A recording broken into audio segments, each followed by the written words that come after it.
Movie Recap Tagalog here. Si Han Tae-o, isang estudyante sa high school, ay unang nakilala si Kang In-ha bilang kaklase sa bago niyang paaralan. Nagmula si Han Tae-o sa isang madilim na nakaraan, pinatay ng kanyang ama ang kanyang ina, dahilan upang pagtawanan at hamakin siya ng mga tao. Sa kabilang banda, mula naman si Kang In-ha sa isang mayamang pamilya ng chaebol na nagmamay-ari ng Kangoo Group. Gayunpaman, anak sa labas si Kang In-ha at hindi siya lubos na tinatanggap ng sarili niyang pamilya.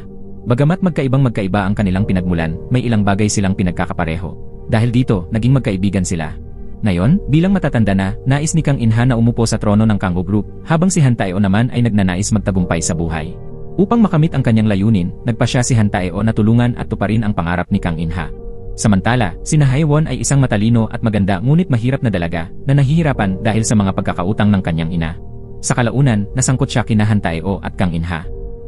Ang batang mahirap na ito ang nakakuha ng pinakamataas na marka sa pambansang pagsusulit. Pero dahil mahirap ang pamilya niya, kailangan niyang lumipat sa isang liblib na lugar. Sa kaunting pera, nakarenta lang siya ng isang sira-sirang lumang bahay.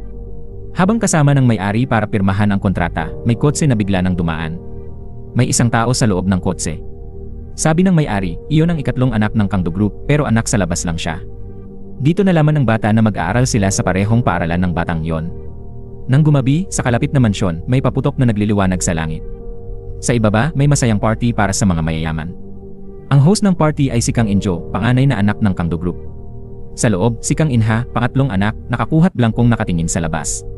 Nakatayo roon ang mahirap na bata, hinahangaan ang marangyang party. Nakita rin niya si In-ha sa kabilang gusali sa tapat ng kalsada. Kinabukasan, nag-apply ang bata sa tindahan pero di raw sila tumatanggap ng high school. Gulat niya, nakita niya si In-ha na naglalagay ng mga gamit sa bulsa niya. Nakita ito ng manager pero di siya nagsalita. Pinagmasdan din ni In-ha ang bata na umaalis ng may inis na tingin. Nagpunta naman ang bata sa isang barbecue shop para mag-apply. Mabuti na lang at tinanggap siya ng may-ari. Paglabas ni Tae-ho, nakita niya si In-ha na kumakain ng mansanas sa tabi ng daan. Ayaw magdulot ng gulo si Tae-ho, kaya tahimik lang siyang naglakad. Pero hindi nagtagal, hinarang siya ni In-ha at nanghamon. Ngunit mahinahon lang na sumagot si Tae-ho at umalis ng taas noo. Kinabukasan, habang nasa klase si In-ha, pumasok ang guro at may ipinakilalang bagong estudyante. Pumasok si Tae-ho at nagpakilala ng maikli. Nang makita ni In-ha si Tae-ho, umiti siya ng mapanghamak. Ipinakilala rin ng guro ang mga tagumpay ni Tae-ho, kaya nagulat ang lahat ng estudyante. Nagtaka sila kung bakit pumunta ang isang henyo sa ganitong liblib na paaralan. Sa tanghalian, kakain na si Tae-ho nang inagaw ni In-ha ang kanyang upuan. Si Tae-ho, ayaw ng gulo, pumayag na lang umalis. Pero patuloy na nilagay ni In-ha ang paa sa upuan at nagpakita ng dismaya. Hindi nagsalita si Tae-ho, tumalikod lang at naghanap ng ibang upuan. Naramdaman ni In-ha na hinamak siya at binato ang tray kay Tae-ho. Nawalan na ng pasensya si Tae-ho, kaya itinapon ang pagkain sa harap ni In-ha. Pagkatapos, nagsimula silang mag-away. Tumigil lang ang lahat nang dumating ang guro. Dahil sa away, kinailangan nilang magsulat ng self-criticism sa opisina. Maya-maya, pumasok ang isang lalaking estudyante at sinabing pinayagan nang umalis si In-ha. Tumayo si In-ha at umalis, binati pa si Tae-ho ng ingat ka. Kinagabihan, nakatayo si Tae-ho sa harap ng gym, binabasa ang karatulan ng klase ng MMA. Pero nang makita ang bayad, malungkot siyang umalis. Bigla, lumitaw si In-ha, tinanong kung gusto ni Tae-ho matutong bugbugin siya. Sabi ni Tae-ho, gusto niyang matutong pumatay ng tao. Nang aalis na si Tae-ho, biglang nag-alok si In-ha na turuan siya. Pero may kondisyon, kailangan talunin ni Tae-ho si In-ha.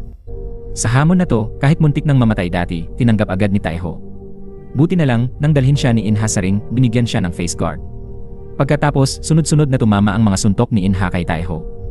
Sa huli, bumagsak si Tae-ho sa isang suntok sa tiyan. Gayunpaman, pinilit ni Tae-ho tiisin ang sakit para makapaglaban pa. Bigla, nakita ni Tae-ho si In-ha bilang ama niya na nagsabi, magkita tayo ulit. Di inaasahan, tumayo si Tae-ho at idiniin si In-ha. Sunod-sunod at mabilis niyang sinuntok ang kalaban. Mabuti na lang, ang isip ng isang henyo ay nagpaalala kay Tae-ho na tumigil agad. Tinanong ni In-ha si Tae-ho kung gusto ba talaga niyang patayin siya. Pagkatapos, inanyayahan ni In-ha si Tae-ho na kumain ng hamburger kasama niya. Nagtawanan sila at nag-usap ng mas magaan ng loob. Inihatid ni In-ha si Tae-ho sa motorsiklo at hiniling na maging kaibigan niya. Pero sinabi ni Tae-ho na ayaw niya at pumasok sa bahay nang hindi lumilingon. Nagalit ang binata at sumigaw na ibalik ang pera para sa hamburger. Pagkasabi nun, galit na nagmaneho palayo si In-ha. Samantala, pinag-isipan din ni Tae-ho ang alok ng pagkakaibigan ni In-ha. Kinabukasan, nang mag-isang nakatayo si Tae-ho sa bubong ng paaralan, lumapit si In-ha at nakipag-usap. Dito, ikinuwento ni Tae-ho kay In-ha ang tungkol sa kanyang pamilya. May amain si Tae-ho. Dahil sa pang-aabuso sa bahay, nasentensyahan ng kamatayan ang amain at nakakulong. Kailangang magtago ng kanyang ina sa mga tauhan ng amain na humahabol sa kanila. Gusto palang matuto ni Taeho ng martial arts para maprotektahan ang kanyang ina. Bigla namang humingi si Taeho ng pakiusap kay Inha na maging kaibigan niya. Pero di niya inasahan na galit pa pala si Inha sa pagtanggi kahapon, kaya tumanggi rin ito. Agad binago ni Taeho ang mungkahi, iminungkahing maging magkasosyo na lang sila. Hindi lang sa maliliit na paligsahan balak makipagkumpetensya ni Taeho. Nais niyang gamitin si Inha para makalahok sa malalaking paligsahan. Sa katunayan, tutulungan ni Taeho si Inha makuha lahat ng gusto niya. Natawa si Inha, sinabing bukod sa matalinong isip, wala nang ibang magawa si Taeho. Sinabi ni Taeho na ibibigay niya kay Inha ang 0.1% ng kanyang isip at sasama sa Hanjeong University. Magdedesisyon sila ng magkasama kung ano ang gagawin. Ngumiti si Inha sa narinig at doon nagsimula ang pagkakaibigan ng dating magkalaban. Maraming taon ang lumipas, mag-aaral na ngayon si Taeho sa Hanjeong University. Abala siya sa mahirap na buhay ng pag-aaral at pagtatrabaho. Gumawa siya ng iba't ibang trabaho, mula sa pagiging tutor hanggang sa pagiging porter. Nang araw na yon, paglabas ni Taeho sa banyo, naghihintay na si Inha sa labas. May hawak siyang birthday cake at may kasamang personal chef. Naghanda pala si Inha ng buong salusalo para sa kaarawan ni Taeho. Ngunit hindi tila natuwa o nagulat ang bisita, kaya nadismaya si Inha. Binigyan ni Taeho si Inha ng USB na may ulat na ginawa niya para maipasa ito sa oras. Natanggap ni Inha ang USB at agad nagpadala ng mensahe pabalik kay Taeho. Ito ang address ng isa sa mga mansyon ni Kang Ho. Iminungkahi ni Inha kay department head Muon na maging guro si Taeho sa math ng kapatid niya. Dagdag pa niya, siya lang daw ang mabait kay Taeho ng ganoon. Pagkatapos, inihain ni Inha sa kaibigan ang mamahaling pagkain inihanda ng pribadong chef. Kinabukasan, pumunta si Taeho sa universidad at sinabihan ng lektor na gusto siyang makita ni Professor Choi. Agad pumunta si Taeho sa pribadong silid para makipagkita sa professor.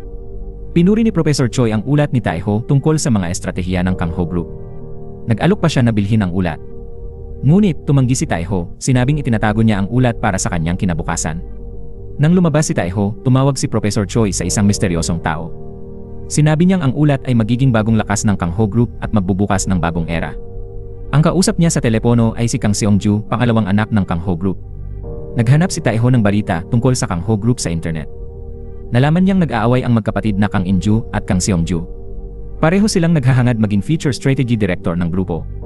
Nakita ni Taeho ang kapitbahay niyang si Haewon sa library. Subalit, sinubukan ni Taeho na iwasan ang kanyang kapitbahay. Nang bumili siya ng kape, biglang lumitaw si Haewon sa tabi niya. Sinabi nitong magkaklase at kapitbahay sila, pero nagkunwari si Taeho na di siya kilala. Pagkatapos, umalis si Haewon at sinadyang iwanan ang kapeng binili niya para kay Taeho. Hindi naintindihan ni Taeho ang intensyon niya, kaya sumigaw siya, "Hoy, ikaw dyan." Lumingon siya at sinabing Haewon ang pangalan niya. Sabi niya, sa susunod, wag na siyang tawaging Hoy o dyan. Biglang dumating si Inha at nakiusap kay Taeho na sabay silang kumain. Habang kumakain sila, dumaan si Haewon. Hindi niya mapigilang titigan ito. Nakita ito ni Inha at inakala agad na type ni Taeho si Haewon. Kasi di pa raw siya nakatingin ng ganun kanino man. Pero itinanggi ni Taeho at tumayo para umalis. Sabi ni Inha, kung di gusto ni Taeho si Haewon, siya na lang daw ang manliligaw. Narinig ni Taeho pero nagkunwaring walang pakialam at umalis. Patuloy na tiningnan ni Inha si Haewon at napansin na ang cute niya. Nang gabing yon, pumunta si Taeho sa bahay ni Kang Ho para magturo. Sa oras na yon, lumabas si Emea Kang Huijo at nagpakilala sa gwapong tutor. Nang makitang malamig si Taeho sa kanya, lalo pang na-curious si Huijo. Kaya pagkatapos, patuloy na nagtanong si Huijo para alamin ang kanyang interes. Habang nagtuturo si Taeho, tumingin si Huijo sa kanya ng may pagmamahal.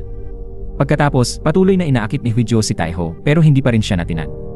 Nang purihin ni Huijo ang kanyang kagwapuhan, tumigil si Taeho. Sinabi niya na hindi mapapagod ang kanyang pasensya sa batang babae. Pagkatapos ng klase, binigyan ni Department Head Muon si Taeho ng advance na sweldo. Pinirmahan din niya ang kontrata ng pagiging kumpidensyal para sa dalaga. Paglabas ni Taeho, nakita niya si Inha na naghihintay sa kotse. Para kay Inha, kakaiba si Huijo sa mga tao sa bahay na yon. Minsan, parang nakababatang kapatid na babae niya si Huijo. Maya-maya, tinanong ni Inha si Taeho tungkol kay Haewon. Sinabi ni Inha na talagang interesado siya kay Haewon. Tinanong niya si Taeho kung saan nakatira, nag-part-time, at ano nang gusto ni Haewon. Nagulat si Taeho nang marinig yon pero ngumiti lang siya ng bahagya at umalis. Umuwi si Taeho at nakakita ng babaeng kumakatok sa pinto ni Haewon. Patuloy siyang sumisigaw ng malakas, nananawagan na buksan ang pinto. Pagkatapos ay binasag niya ang salaming pinto. Galit na lumabas si Haewon pero inagaw ng kanyang ina ang pitakan niya. Sinabi rin niya na naghirap siya para ipanganak at palakihin si Haewon. Kaya nga nakapag-aral siya sa pinakamahusay na universidad sa bansa ngayon. Napatingin si Haiwon at nakita si Taiho. Nagkunwari siyang walang alam at pumasok sa bahay. Nang marinig ang ina na humihingi ng pera, nainis ng todo si Taiho. Maya-maya, binuksan niya ang pinto at nakita si Haiwon malungkot na naglalakad. Sa oras na yon, muling bumuhos ang ulan. Bigla, lumapit si Taiho may payong, pero tinanong siya ni Haiwon bakit kunwari di sila magkakilala. Agad inanyayahan ni Taiho si Haiwon na uminom ng beer bilang magkapitbahay at kaklase. Sa harap ng tindahan, sinabi ni Haiwon na mukhang balisa si Taiho na kailangan magkunwaring walang alam kahit nakita na ang lahat. Sinabi lang ni Taiho na ganoon talaga siya palagi nabubuhay. Kinabukasan sa Kangho Group, iniulat ni Section Chief Ju kay Chairman Kang ang schedule ng kanyang dalawang anak na sina Seung Ju at In Jon. Pagkatapos, napansin ni Section Chief Ju ang plano para sa bagong strategy office sa mesa. Agad niyang tinanong si Chairman Kang kung ibibigay niya ang opisina sa isa sa dalawang anak. Sinabi ni Chairman Kang na hindi pa siya nagdedesisyon kung sino ang pipiliin. Plano rin ni Director Jong na ipamana sa anak niyang si Seung Ju ang Future Strategy Office. Nakipagkita siya kay Inha at hiniling na pumirma ng dokumento para sa pagtanggi sa mana ng mga shares. Kung pipirma si Inha, nangako siyang hindi mawawala ang kanyang pinansyal na suporta. Ngunit sa totoo lang, nahulaan ni Taiho na kakausapin ni Director Jong si Inha para alisin ang anak sa labas at may plano na ang dalawang binata para harapin ito. Pumayag si Inha na pirmahan ang kasunduan dahil planado na ang lahat. Paglabas ni Taiho sa tutoring center, inanunsyo ni Inha na pumirma na siya. Pagkatapos, hinatid ni Inha si Taiho sa bahay para kumain sila. Nang mapansing ubos na ang alak, pumunta si Inha sa tindahan para bumili pa. Habang may bitbit na bag ng alak, nakita ni Inha si Haiwon na pumasok. Bigla, pinigilan ni Inha si Haiwon sa pagbili ng beer, sinabing marami na siyang nabili. Tapos, isinama ni Inha si Haiwon sa bahay ni Taiho. Inimbitahan niya silang lahat sa kanyang bahay dahil maluwag at komportable ito. Pumayag si Haiwon nang marinig niya yon. Sinabi ni Taiho na kailangan niyang maglinis muna bago umalis. Nagdahilan si Haiwon na gusto niyang mag-CR para makapasok sa bahay. Nang makita ni Taiho si Haiwon na pumasok, agad niyang itinago ang kanyang damit panloob. Natawa si Haiwon at inaasar siya, nahiya ka ba? Ginamit lang niya ang banyo bilang dahilan para may sabihin sa kanya. Hindi niya sinundan si Inha dito dahil kay Taiho. Hindi nakalimutan ni Haiwon na sabihin medyo cute si Taiho ngayon. Hindi alam ni Taiho kung ano ang cute sa kanya nang marinig niya ang papuri. Pagkatapos, pumunta sila sa bahay ni Inha para uminom at mag-usap. Umupo si Inha sa tabi ni Haiwon at tinanong kung gusto niyang maging girlfriend niya. Pagkatapos, hiniling niya kay Taiho na ipakilala siya kay Haiwon. Sabi ni Taiho, marami si Inha, marami ring nawala, pero sobrang yaman niya kaya di mahalaga kung may mawala. Sabi ni Haiwon, abala siya sa pagtatrabaho para kumita, kaya wala siyang relasyon. Kung patuloy siyang liligawan ni Inha, hindi siya magiging komportable. Tumingin si Haiwon kay Taiho at nakitang walang reaksyon nang umamin si Inha sa kanya. Hindi rin naglakas loob si Taiho na tumingin ng diretsyo kay Haiwon. Sa salamin, nakita lang niya na talagang masaya ito. Pagkatapos, sinabi ni Inha na iuwi niya si Haiwon pero pinigilan siya ni Taiho dahil lasing na raw. Sa bus, nag-text si Haiwon kay Taiho na mag-inuman silang dalawa lang. Sa mataas na lugar, may hawak silang beer habang pinapanood ang gabing langit. Akala ni Haiwon kasama ni Taiho si Inha para umasenso. Sabi niya baka pareho lang ang kanilang layunin. Tinanong niya kung tutulungan siya ni Taiho kung humingi siya ng tulong. Nag-isip si Taiho, sabi hindi. Pero hindi niya hahadlangan si Haiwon. Tumayo si Taiho para umalis pero sinabi ni Haiwon na tutulungan niya ito. Nagtataka si Inha bakit di sinabi ni Taiho na kapitbahay niya si Haiwon. Dumaan si Taiho sa tindahan kung saan sila nag-usap ni Haiwon at biglang nagsisi.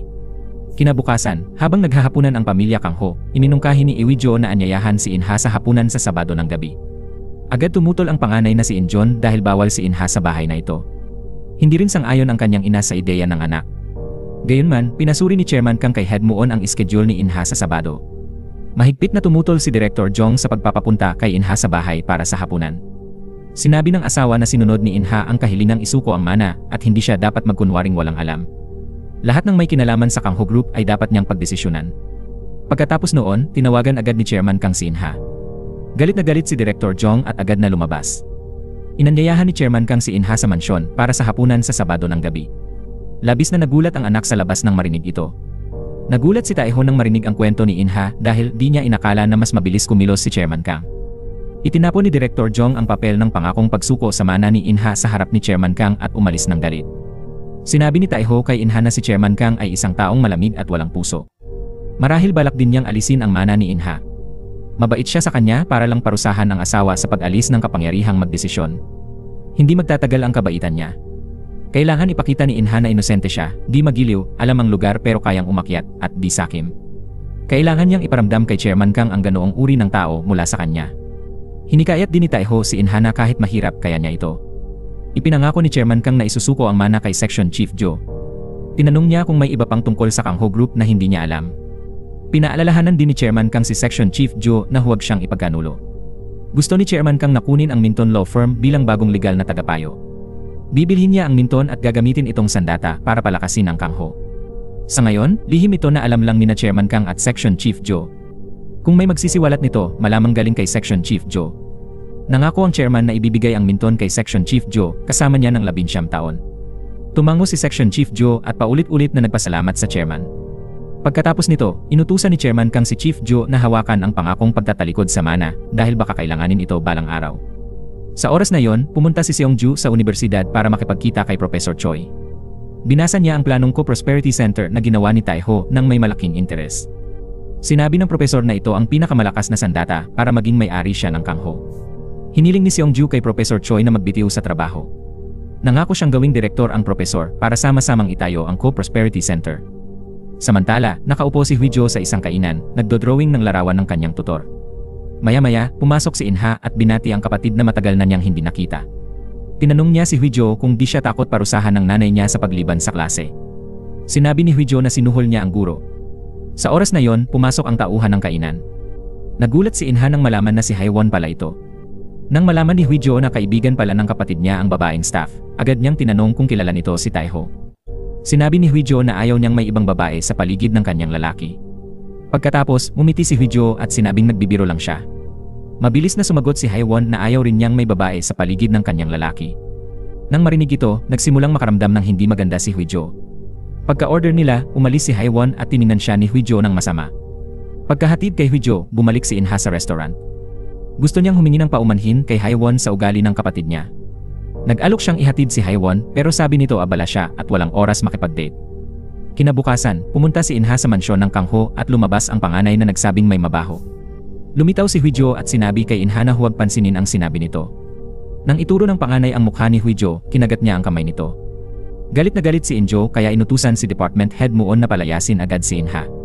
Dumating si Director Jung at inakala na si Inha ang nagdulot ng gulo sa kanilang pamilya. Pinaalalahanan din siya na dapat niyang alamin ang kanyang lugar at huwag nang pumunta sa mansyon. Pagkatapos, sinabi ni Section Chief Muon kay Chairman Kang na umalis agad si Inha nang marinig yon. Sumakay si Taiho ng taxi papuntang Dalampasigan para hanapin si Inha. Nalungkot si Inha dahil hinahamak pa rin siya sa pagpasok sa mansyon. Sinabi ni Taiho na alam na niya ang gagawin. Kailangan magtiis si Inha ng kahihiyan pero tutulungan siya ni Taiho maging anak ng pamilya Kangho. Gaya ng inaasahan, nagkita sina Seongju at Professor Choi kaya siguradong itatayo ang Co-Prosperity Center. Sa wakas, nagsimula na ang plano ni Taiho at Inha. Nang gabi, habang kumakain ang pamilya, nagalit si Huijo dahil walang nagmalasakit sa pag-alis ni Inha. Tapos, nakipagtalo siya ng malakas sa panganay niyang kapatid. Agad na nagsalita si Chairman Kang para pigilan siya pero tumayo pa rin si Huijo, pinagsabihan ang lahat at umalis. Dito, tinanong ni Chairman Kang ang panganay niya bakit siya ininsulto sa sarili niyang bahay. Siya ang nag-imbita kay Inha pero pinalayas ito ni Injo. Binalaan din niya na may karampatang parusa dahil ininsulto siya ni Injo. Sumunod si Director Jong at sinampal si Huijo.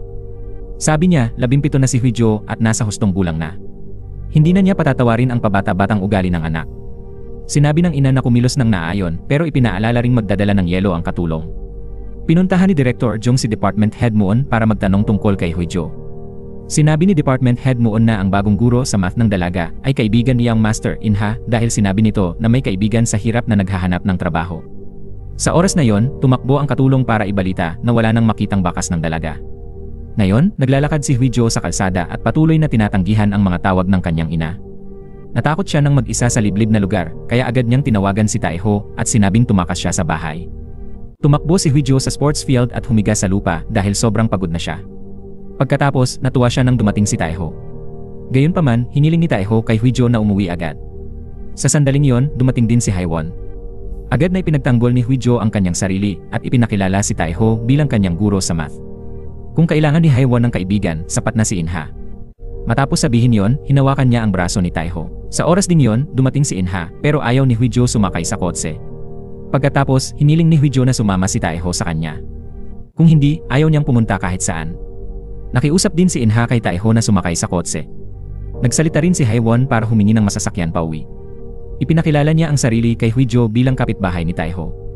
Pagdating sa bahay, lalo pang nagulat si Huijo sa lapit ng bahay nina Taiho at Haiwon. Nag-alala siya na baka magkita sila gabi-gabi. Pag-uwi ng lahat, agad pinaalalahanan ni Inha ang kapatid na bawal makipagrelasyon kay Taiho. Tinanong lang ni Huijo kung type ng kapatid si Haiwon. Umaasa siyang magustuhan ni Haiwon ang kapatid niya agad. Pagkatapos, kinabahan si Huijo sa lapit ng bahay nina Taiho at Haiwon. Lumabas si Taiho at nakita si Haiwon na nakatayo, nakatingin sa isang mag-asawa. Sa oras na yon, nakatanggap siya ng text mula kay Department Head Muon na nagsasabing tapos na ang kontrata niya sa pagtuturo. Kinabukasan, nagmadaling lumabas si Huijo nang malaman na nagpalit ng guro sa math pero pinigilan siya ng masigasig na katulong. Napilitan si Huijo na sabihing papasok siya sa paaralan bilang dahilan para makalabas. Malungkot na nakaupo si Huijo sa kotse at inutusan ang driver na huminto. Agad siyang sumakay ng taxi para umalis kahit mahina ang pagtutol ng driver. Dumiretso si Huijo sa universidad para kausapin si Taiho. Sa oras ding yon, dumaan si Haiwon at nakita sila. Malamig na kinuha ni Taiho ang telepono at tinawagan si Department Head Moon. Sinabi niya na ipadala ang account number para maibalik ang paunang bayad sa pagtuturo. Pagkatapos, sinabi niya kay Huijo na siya'y empleyado lang at si Huijo ang amo. Tapos na ang kontrata, pati na rin ang relasyon nila. Muli, pinagtibay ni Taiho na hindi kayang talunin ni Huijo ang kanyang pasensya. Galit na sinabi ni Huijo na nakalimutan na ang relasyon nila bilang amo at empleyado. Sarkastiko niyang sinabi kay Taiho na magsikap pa sa hangganan na itinakda niya. Pagkatapos, malamig niyang tinawag ang driver para sunduin siya. Di inaasahan, umiyak ng todo ang babae sa kotse, di alam ng driver ang gagawin. Pagdating ni Taiho sa library ng paaralan, naroon si Haiwon. Tinanong niya kung bakit sobrang lamig ng pakikitungo niya kay Huijo. Pinaalala rin niya na isaalang-alang si Huijo bilang isa sa kanyang paraan. Pero sabi ni Taiho, hindi niya kailangan ang payo nito. Pagkasabi nun, tumalikod siya at naglakad palayo. Pagkatapos, umalis na rin si Haiwon. Pero si Inha pala na nasa sulok ay nakarinig ng lahat. Nagtataka siya sa ibig sabihin ni Haiwon tungkol doon. Ngayon, part-time na sa kasino ang nanay ni Haiwon. Gusto niyang yumaman para makipagsugal sa lahat ng tao roon. Naisip niya kung dapat niyang hanapin ang anak at humingi ng dagdag na pera. Bigla niyang nakita ang maraming kahon ng perang dinadala sa loob. Nang umalis ang pinuno, lumapit siya sa lugar. Palihim niyang binuksan ang pinto at pumasok sa silid ng pinuno. Kumuha siya ng makapal na pera at mabilis na tumakas. Kinabukasan, paglabas ni Haiwon sa lecture hall, hinarang siya ng pinuno at mga tauhan. Hiningi niya kay Haiwon ang 50 milyong ninakaw ng kanyang ina. Bigla-bigla, sinabi ni Haiwon na wala siyang ina. Dapat nilang hanapin ang babae o magreklamo sa pulis. Paglabas ni Haiwon, inutusan ng pinuno ang dalawang tauhan na habulin siya. Pagkatapos, sinimulan ng dalawang tauhan na harangan si Haiwon. Sinampal siya ng pinuno pero agad na sumagot si Haiwon. Inaatake na sana siya ng galit na leader nang dumating si Taiho sa tamang oras para pigilan ito. Sa kabutihang palad, dumating din ang seguridad ng universidad. Nagbanta lang ang leader na pupunta sa bahay ni Haiwon bago umalis kasama ang kanyang mga tauhan. Hinila ni Taiho ang kamay ni Haiwon at naglakad papasok sa lecture hall. Tinanong niya kung may lugar ba para makaiwas sa mga taong iyon. Sabi ni Haiwon, naranasan niya ito dati pero di siya tumatakas dahil para na ring aminin na pamilya niya yung babae. Wala siyang ginawang mali kaya wala siyang dapat katakutan. Naglalaro ng basketball si Inha nang may kaibigan na tumakbo at nagbalita tungkol kay Haiwon. Nang oras na yon, tinawagan din ni Inha si Haiwon pero sinadya niyang di sagutin ang tawag. Pauwi na si Taiho, nag-aalala pa kay Haiwon kaya nagpa siyang bumalik sa paaralan para hanapin siya. Nagmamadali ring maghanap si Inha kay Haiwon sa lahat ng lugar. Natagpuan niya ito sa loob ng lecture hall. Niyakap ni Inha si Haiwon at sinabing labis siyang nag-aalala. Bigla namang hinalikan ni Inha si Haiwon sa labi. Dumating si Taiho at nakita ang dalawang naghahalikan. Napatingin din si Haiwon sa direksyon ni Taiho. Nagulat si Taiho pero umalis na lang para di sila maistorbo. Hindi tinanggihan ni Haiwon ang yakap ng binata. Sumakay si Taiho ng bus pauwi, medyo naguguluhan. Pagkababa ng bus, agad siyang tumakbo pauwi. Nakita niya si Haiwon na may dalang maleta. Sinabi nitong pansamantala siyang titira sa bahay ni Inha. Hinila ni Taiho si Haiwon, sinabihang wag umalis. Pero nang makita niyang nag-aalinlangan si Taiho, agad nagsalita si Haiwon. Sinabi niya kung ganito pa rin, hindi sila magkakaroon ng magandang wakas. Tinanong din niya pabalik, di ba gusto mo rin ng bagong buhay? Kung mag-aalinlangan sila, walang magbabago. Pagkatapos nun, umalis si Haiwon, iniwan si Taiho na walang magawa. Umuwi si Taiho at pinag-isipan ang sinabi ni Haiwon sa kanya. Bigla na lang, kumatok si Haiwon sa pinto. Sa sandaling iyon, tumawag din si Inha. Ibababa na sana ni Taiho pero pinili niyang sagutin ang tawag. Sa labas, umalis din si Haiwon nang nadismaya matapos maghintay. Mabilis na lumipas ang 5 taon. Naitatag na ang Co-Prosperity Center at nagdiriwang ng ika-5 taon. Inaayos ni Young Master Inha ang damit para pumila sa mga empleyado. Dumating si Chairman Kang kasama sina Seongju at Inju, mga anak niya. Dumating din si Professor Choi at pumasok. Yumuko si Inha sa chairman pero di tiningnan ng ama ang iligal na anak. Ipinakilala ng profesor si Taiho bilang sumulat ng talumpati. Nagpakilala si Taiho bilang taga-Global Leadership Training Group. Ang pangalan niya ay Han Taiho. Hiningi ni Chairman Kang na makausap si Taiho ng pribado. Biglang inanunsyo ng chairman na tinanggal niya si Taiho. Sinabi niyang hindi si Taiho ang nag-angat sa sentro, kundi ang kanyang tao. Sinabi ni Taiho na kaya niyang gumawa ng bagong Kangho kahit saan. Binanggit ni Chairman Kang ang kriminal na ama ni Taiho para pukawin siya. Nang makitang nagalit si Taiho, agad siyang pinagsabihan ng chairman. Para magtrabaho sa kanya, di dapat ipakita ni Taiho ang galit kahit saglit. Kailangan niyang itago ang tunay na pagkatao mula noon at kailangan ng taong may malakas na espiritu sa tabi. Pagkatapos, nagbigay din si Chairman Kang ng talumpati sa lahat ng empleyado ng Co-Prosperity Center gamit ang sanaysay ni Taiho. Nang umalis ang mga delegasyon, sinabi ni Taiho kay Inha na malapit nang alisin si Director Choi dahil nawalan na ng silbi. Binalak ni Seongju na gamitin ang Co-Prosperity Center bilang sandata para sakupin ang Kangho Group. Pumasok si Taiho para batiin si Chairman Kang at mula noon, naging personal na kalihim na rin siya ni Chairman Kang. 5 taon pa ang lumipas. Isang araw, habang lumalangoy si Chairman Kang, bigla siyang nawalan ng malay. Sumugod ang pamilya sa ospital pero pagdating nila, nakita nilang mahinahon lang na kumakain ng steak ang chairman. Labis na nainis sina Director Jong at Inju sa presensya ni Taiho doon. Umuwi ang lahat at nagpahayag ng pagkabalisa dahil laging pinupuri ni Chairman Kang si Taiho sa nakalipas na 5 taon. Sa oras na yon, pumasok si Taiho sa silid ng ospital para makita si Chairman Kang. Sinabi niya na nangako si Congressman Kim na ihalal siya ayon sa nais ng chairman. Sabi ng chairman, kapag naging leader ng partido si Congressman Kim, magsisimula na ang Royal Road Project. 1 taon bago, binalak ni Chairman Kang na magtayo ng malaking lungsod sa dalampasigan bilang bansa sa loob ng Korea. Inihayag ni Chairman Kang na nabili na ang lupa para sa Royal Road. Ngayon, kailangan na lang nilang simulan ang konstruksyon. Si Inha ay manager sa isang IT company, maliit na subsidiary ng Kangho Group. Si Haewon ay nasa Hanmi Party, namamahala sa pangangampanya sa politika. Nag-shooting si Seongju kasama si Congressman Lee para magkaroon ng koneksyon sa politika. Hindi niya alam na ang camera system sa shooting club ay nahack ng batang hacker at lahat ng data ay na-download. Agad na ipinadala ang mga larawang ito kay Taiho. Sinabi niya kina Inha at Haewon na sa 5 araw, ihahalal si Congressman Lee sa Hanmi Party at aasa si Seongju sa kanya para atakihin ang Royal Road. Gaya ng inaasahan, sa komperensya ng Hanmi Party, nahalal din si Congressman Lee bilang pinuno ng partido. Si Haewon ay miyembro rin ng campaign team ng kongresistang ito. Galit na galit si Chairman Kang nang hindi si Congressman Kim ang nanalo, kundi si Congressman Lee. Kaya inatake siya sa puso at kinailangang uminom ng gamot. Inutusan ni Chairman Kang si Taiho na siya satin kung sino ang nasa likod ng posisyon ni Congressman Lee. Nang oras ding iyon, itinaas ni na Director Jong at ng kanyang anak ang kanilang mga baso para ipagdiwang ang halalan ng kanilang sinuportahang puwersa. Kinausap ni Taiho si Haewon ng pribado at tinanong kung naisip na niyang pakasalan si Inha. Nang sabihin ni Haewon na di pa siya handa, agad binago ni Taiho ang usapan tungkol sa trabaho. Sabi niya, binili na raw ni Chairman Kang ang lupa para sa Royal Road. Kung matagumpay, ayos lang. Pero kung hindi, kakasuhan siya ng paglabag sa tiwala at katiwalian. Hiningi ni Taiho kay Haewon ang dagdag na impormasyon tungkol sa Hanmi Party at Seongju sa loob ng 2 araw. Kinabukasan, pumunta si Haewon sa Hanmi Party para magtrabaho at sinubukang lapitan si Chief Park. Siya rin ang tumulong ng malaki kay Congressman Lee sa kampanyang ito sa eleksyon. Inimbitahan siya ni Chief Park sa salo-salo kasama ang ibang katulong pero tumanggi siya dahil may lakad siya. Samantala, labis na nagalit si Hee-ju nang sabihin ng hipag na inayos ng kanyang ina ang kasal niya kay Ko Hae-chan, isang batang amo. Agad siyang nagmaneho para kausapin ang kanyang tunay na ina. Sa oras na yon, inihayag ni Director John na maghahanda siya kaagad ng engagement ceremony para sa anak.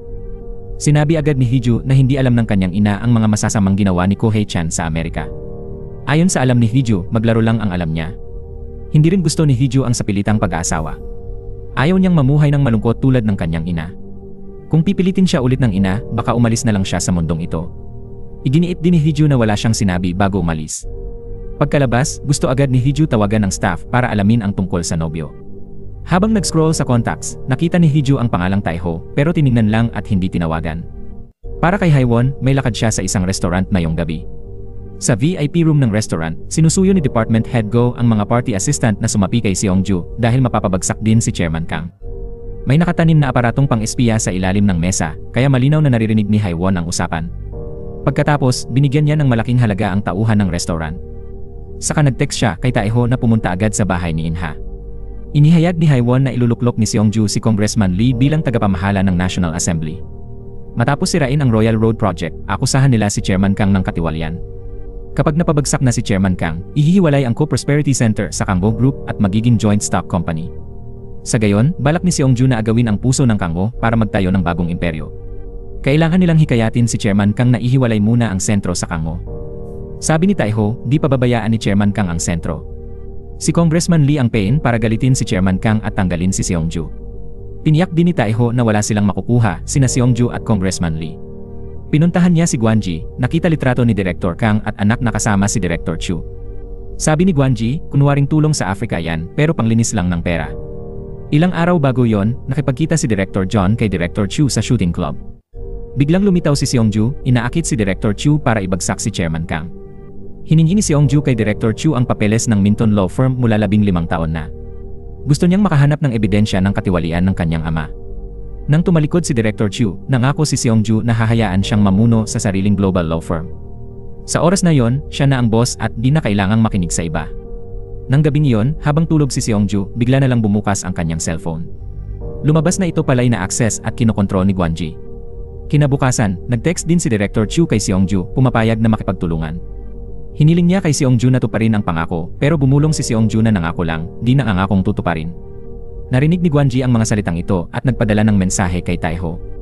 Maya-maya, ikinonekta ni Seongju ang kanyang cellphone sa computer. Nagsimula ring mag-download si Gwanji ng mga lihim na dokumentong nakaimbak doon. Kinabukasan, may naghatid ng USB drive na ipinadala ni Director Chu kay Seongju. Laman nito ang mga dokumentong nagpapatunay na si Chairman Kang ay nanuhol para mabili ang Minton Law Firm. Labis na nagulat si Gwanji nang makita niya ito. Nag-appointment si Director John para makipagkita sa direktor ng Kangho Hospital, kung saan ginagamot si Chairman Kang. Gusto niyang alamin ang totoong kalagayan ng kalusugan ni Chairman Kang. Nang tumanggi ang direktor, nagbanta si Director Jiang na ibubunyag ang kanyang ginagawa. Itinalaga pala niya ang anak, dating nasa rehab, bilang pinuno ng surgery department sa Kangho Hospital. Iniulat ni Taiho na may biniling villa sa Spain sa pangalan ng anak na babae ni Congressman Lee. May Swiss bank account din sa pangalan niya na tumanggap ng 5 milyon mula sa African Refugee Org na Sea Africa.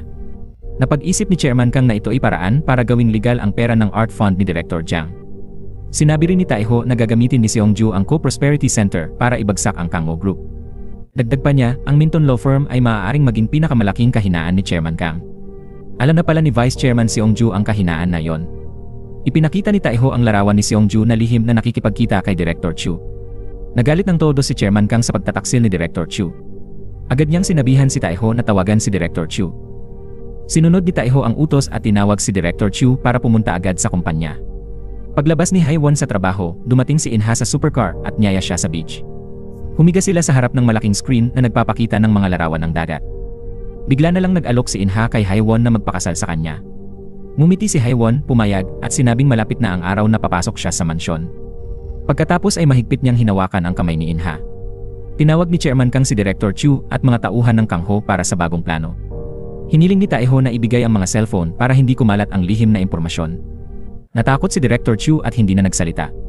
Habang nag-aaral ng organizational chart, nagtago si Director Chu sa banyo. Alam niyang may matinding plano si Chairman Kang laban kay Seongjo. Nalilito siya kung paano ipaalam kay Seongjo ang balitang ito. Nang buksan niya ang pinto at lumabas, nakita niya si Taiho na nakatayo roon. Iniabot ni Taiho ang telepono kay Director Chu, ngunit sinabi nitong hindi niya malalabag ang mga patakaran. Bumalik si Director Chu sa kanyang pwesto sa trabaho. Mukhang nag-aalala siya nang may ulat si Taiho kay Chairman Kang. Tumakbo si Seongjo para sabihin kay Director Jiang na binabawi ng ama niya ang Co-Prosperity Center. Tinawagan siya ni Director Chu para ipaalam ang balita. Nang marinig ito ng ina, ginamit niya ang huling paraan para makontrol ang Kangho. Pumasok si Chairman Kang sa pulong ng Kangho Group at pinuri ang mga ambag ni Seongjo. Pagkatapos, inihayag niyang ibibigay niya ang mga stock ng Kangho kay Seongjo. Labis na natuwa ang panganay na anak nang marinig ito. Idinagdag ni Chairman Kang na ang Co-Prosperity Center ay muling ayusin at mapapasa kanya. Nangako siyang hindi sisirain ang nilikha ni Vice Chairman Seongjo. Babalik si Director Choi bilang direktor ng Co-Prosperity Center. Noong nakaraang araw, lihim na pinuntahan ni Taiho si Director Choi. Tinalikuran siya ni Seongjo. Nangakong ibabalik si Director Choi, pero ngayon siya ang lalaban kay Seongjo. Bumalik si Seongjo sa kanyang silid ng galit na galit. Pinigilan siya ng ama sa paglipat sa kanya sa ibang subsidiary. Kinabukasan, maraming taga-usig ang dumating sa Kangho Group sa utos ni Prosecutor Ha. Bago yon, sinabi ng punong taga-usig na nakatanggap siya ng anonymous email. Tungkol ito sa bombang maaaring pumatay kay Chairman Kang ng Kangho Group. Lahat ng taga-usig ay sumugod at kinuha ang mga dokumento ng kumpanya. Kinuha ni Director Jiang ang USB at hiningi sa asawa na ibalik ang center sa anak. Ipinakita niya ang USB, sinabing may ebidensya ito na kinuha ni Chairman Kang ang Minton Law Firm, kasama ang mga iligal na hakbang para sa kanyang posisyon. Sisirain niya ang pangarap na matagal nang pinapangarap nito. Inatake sa puso si Chairman Kang at lumabas, pero patuloy siyang binantaan ng asawa na gagawin ang lahat para sa anak nila. Inilagay niya ang USB sa mesa at sinabing kopya lang iyon. Noon, may tumawag na nagsabing pupunta ang taga-usig sa Kangho para maghalughog. Agad niyang sinabi sa asawa na balak niyang gawin yon para ibagsak siya. Pero hindi inaasahan, may iba nang gumawa nito para sa kanya. Iginiit ni Chairman Kang na lalaban siya, pero inatake sa puso at nanghina. Kinuha ni Chairman Kang ang kahon ng gamot, pero nahulog ito sa sahig. Pupulutin sana ng asawa niya, pero nagdalawang isip siya. Ilang sandali matapos bumagsak si Chairman Kang, pumasok si Taiho. Kinuha niya ang gamot at tumawag sa ambulansya. Masigasig na inutusan ni Prosecutor Ha ang mga tauhan na kolektahin ang mga dokumento. Biglang tumawag ang punong taga-usig, hiniling na itigil kaagad ang paghahanap. Kaya, inutusan ni Prosecutor Ha ang mga tauhan na umurong. Sinabi rin niya sa mga kasamahan na napakaswerte ni Chairman Kang. Nawalan ng malay si Chairman Kang. Galit na galit si Prosecutor Ha dahil nawalan ng malay si Chairman Kang. Tumakbo si Injo sa silid at tinanong ang ginawa ni Director Jiang sa ama niya. Alam niyang kasama niya ito, pero hiniling ng madrasta na tumahimik para makapagpahinga ang asawa niya. Kamakailan lang nalaman niyang pwedeng ma-cardiac arrest si Chairman Kang anumang oras. Nang sinabi ni Injo na alam niya ang balak, nagkunwaring nagulat si Director Jiang. Habang nagtatalo ang magkapatid, pumasok si Taiho at pinaalis ang lahat para sa chairman. Nagbigay halimbawa si Director Jiang at unang umalis. Tumingin si Huijo kay Taiho bago sinundan ang kanyang ina. Sinabihan ni Injo si Taiho na huwag mayabang bago umalis kasama ang asawa. Sa labas, sinabi ni Huijo na may gagawin siya at di siya makakasama sa kanyang ina. Sinabi ni Director Jung sa anak na huwag mahuli sa meeting sa pamilya ni Chairman Go para sa detalye ng kasal. Nang nasa kotse na, tumawag si Huijo para magtanong tungkol sa kanyang nobyo na si Ko Hee-chan. Sa kotse, naisip ni Seongju kung sino pa ang nakakaalam ng lihim ng ama at nag-report sa prosecutor. Pero sinabi ng kanyang ina na huwag na nilang hanapin ang taong iyon. Pinaalalahanan niya ang anak na magpasalamat na may ibang gumawa ng trabaho para sa kanila. Kailangan nilang mag-emergency meeting kasama ang mahahalagang ehekutibo ng Kangho Group. Sa ospital, nanatili si Taiho para alagaan si Chairman Kang. Bigla siyang nakatanggap ng text mula kay Inha na humihingi na lumabas siya para mag-usap. Sinabi ni Taiho na koma pa si Chairman Kang pero di gaanong nagmalasakit si Inha. Nag-aalala siya na baka mabigo ang planong ipinangako ni Taiho. Pero pinayuhan ni Taiho si Inha na huwag matinag o mabibigo sila. Pinaalalahanan din ni Taiho si Inha na maniwala sa kanya. Nakinig si Inha at umalis. Nang mga oras na yon, tumawag ang sekretarya ni Injo kay Taiho. Dinala ni Injo si Taiho sa mamahaling apartment, inaalok ito sa kanya. Alam daw ni Injo ang nakaraan ni Taiho, gustong makuha ang loob niya. Sabi ni Taiho, kung gusto siyang makuha, dapat mas malaki pa rito. Kung makukuha niya lahat ng kay Injo, saka siya sasama. Kung hindi, aalis na lang siya. Pag alis ni Taiho, tinawag agad ni Injo ang sekretarya niya. Papasok na si Taiho sa elevator nang makita si Mo Gi-jeon may bat. Paulit-ulit na pinalo ni Injo ang sekretarya niya gamit ang bat. Pagkatapos, inutusan niya ang sekretarya na bantayan si Taiho bukas. Pumasok si Taiho sa silid ni Chairman Kang at nakita siyang malusog at alerto. Agad tinanong ni Chairman Kang kung mapagkakatiwalaan niya si Taiho. Kung mabigo ang plano, ilalantad niya lahat ng kahinaan ni Taiho. Pero kung magtagumpay, ibibigay niya kay Taiho ang gusto nito. Nang malaman ni Chairman Kang na inakit ni Seongju si Director Chu, pinatawag niya si Taiho. Sabi ni Taiho, pwedeng i-demote siya o bawasan ang sweldo, pero sigurado ba siya na hindi na siya tututol? Kailangan nilang tapusin ito sa isang iglap. I-report ni Taiho si Chairman Kang sa piskalya at ilalantad ang illegal na ugnayan sa Minton Law Firm. Kung mangyari iyon, hindi na may report ni Seongju si Chairman Kang. Napatingin si Taiho kay Prosecutor Ha. Siya ay dating pulis at walang sumusuporta sa kanya. Kailangan niya ng kapangyarihan at pera. Kailangan lang ni Chairman Kang manahimik at patakbuhin ang Minton tulad ng dati. Ipinaliwanag ni Taiho na maganda ito para sa proyekto ng Royal Road. Kung magtagumpay, tuwing may krisis, tutulong lang si Chairman Kang sa kanya. Sapat na yon. Ang huling bahagi ng plano ngayon ay si Inha. Siya lang ang handang maging demonyo para kay Chairman Kang. Kailangan niya ng kadugo para gawin ang di kaya ng dalawang anak niya. Maaari niyang isipin si Inha bilang card na itatapon kapag tapos na. Sa totoo lang, si Inha ay labis lang na tao para sa chairman. Sabi ni Chairman Kang, basta't walang ambisyon si Inha sa Kangho, gumawa ng kontrata. Kinabukasan, pinasok ni Seongju ang delegasyon at si Director Choi sa kumpanya. Napagtanto ni Taiho na ipinagkanulo siya ni Director Choi at muring nagbago ng amo. Tiningnan niya si Taeho at ngumiti ng mapanuya. Bumulong si Taeho na wag mumiting ganyan si Director Choi, ginagamit lang siya. Nang mga oras na yon, tumawag si Haiwon na nawawala raw si Inha. Pumunta si Taeho sa bahay ni Inha, nakita ang projector na may larawan ng dagat. Sinabi niya kay Haiwon na ibabalik niya si Inha, manatili lang siya roon. Pumunta si Taeho sa dalampasigan na madalas nilang puntahan ni Inha. Sinabi rin ni Taeho kay Inha na maayos ang chairman. Sinampal agad ni Inha si Taeho, sinisi siya sa hindi pagsasabi agad at paghamak. Sabi ni Taeho, hindi siya maaaring magpakampante. Kapag hindi natuloy ang plano, siguradong ulit si Inha. Dagdag pa niya, ang pagtatalaga kay Inha bilang chairman ang dahilan kung bakit siya nabubuhay. Gusto ng chairman na personal na makilala si Inha. Pumunta si Huijo sa bar para hanapin ang kanyang nakatakdang nobyo. Direkta niyang sinabihan ang dalawang babae na umalis para makausap ang binata. Pinaalis din ni Ko Hee-chan ang dalawang babae. Sinabi ni Huijo na ayaw niyang pakasalan siya, kaya huwag niyang asahan ito. Siya ang makikipag-usap sa pamilya niya at si Huijo naman sa kanya. Nang umalis si Huijo, talagang naintriga ang binata. Tinawagan niya agad ang kanyang ina para makipag-date kay Huijo. Nagmamaneho si Taeho sa underground parking nang bigla siyang pinigilan ni Huijo. Nang bumaba si Taeho, sinabi ni Huijo na tanging paraan ito para matigil ang lamig niya. Agad na sinabihan ni Taeho si Huijo na umuwi na. Pagkasabi nito, inurong niya ang kotse at malamig na dumaan sa tabi ni Huijo. Kinuha ni Huijo ang sapatos at paulit-ulit na hinampas ang kotse ni Taeho. Agad na lumapit si Taeho para pigilan siya at isinuot ang sapatos ni Huijo. Inulit niyang pauwiin si Huijo, ngunit sinabing sasabihin niya sa magulang na ikakasal sila. Wala raw magagawa ang mga magulang niya sa kanyang katigasan ng ulo. Sinabi ni Taeho na kung magpapakasal siya, matatawag siyang duwag dahil gusto niyang mapangasawa ang mayamang dalaga.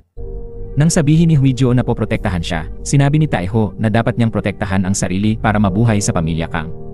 Hindi ito fairy tale at walang happily ever after. Sinabi niya na huwag siyang idamay sa kanyang katang-isip. Agad sinabi ni Huijo na hintayin niya kung mapapakasalan siya nito. Tiniyak ni Taeho na hindi siya magbabago ng isip at malamig na umalis. Si Huijo naman ay nagsimulang umiyak. Pumasok si Director Jong sa emergency meeting kasama ang mga mahalagang ehekutibo ng Kangho Group. Sinabi ni Director Jayang na habang wala si Chairman Kang, tungkulin niyang maging chairman ng grupo. Ngunit dahil kulang pa siya sa posisyon, napagpasyahan niyang ibigay ito sa mas may kakayahan. Hinirang niya si Seongju, Direktor ng Kangho Securities, para sa posisyon. Tumayo rin si Seongju para bumati at tumanggap ng palakpakan mula sa board. Sa oras na yon, kumilos na rin si Gwangi. Nanloob siya sa stock exchange ng Kangho at nagbigay ng 1,000 shares sa bawat shareholder. Agad itong nagdulot ng gulo sa mga empleyado at umabot sa mahigit 5 milyong shares ang na-issue. Pinuntahan ni Director Jayang si Chairman Kang na nakahiga at nakapikit sa kama. Nangako siyang pangangalagaan ni Seongju, ang kanilang anak, ang Kangho ng maayos. Noon din, nakatanggap si Seongju ng tawag tungkol sa masamang balita sa stock exchange. Ang kakaibang pangyayaring ito ay naibalita rin sa telebisyon. Naging walang kaparis ang pagbigay ng 1,000 shares sa bawat shareholder, ikinalugmok ng Kangho stock. Iniulat ng pinuno ng departamento kay Seongju na isa itong teknikal na pagkakamali. Bigla, may tumawag sa pinuno ng departamento na darating daw ang taga-usig. Nakatanggap si Seongju ng tawag mula sa taga-usig dahil sa labis na pag-issue ng stock. Nakilala ni Inha si Chairman Kang at pumayag sumama. Kondisyon, kilalanin siya bilang miyembro ng pamilya Kang at anak ng chairman ng Kangho Group. Gusto niyang ipaalam sa lahat, kaya dapat i-announce mismo ni Chairman Kang sa publiko. Ipinakita ni Chairman Kang ang kontrata kay Inha at pinapirma.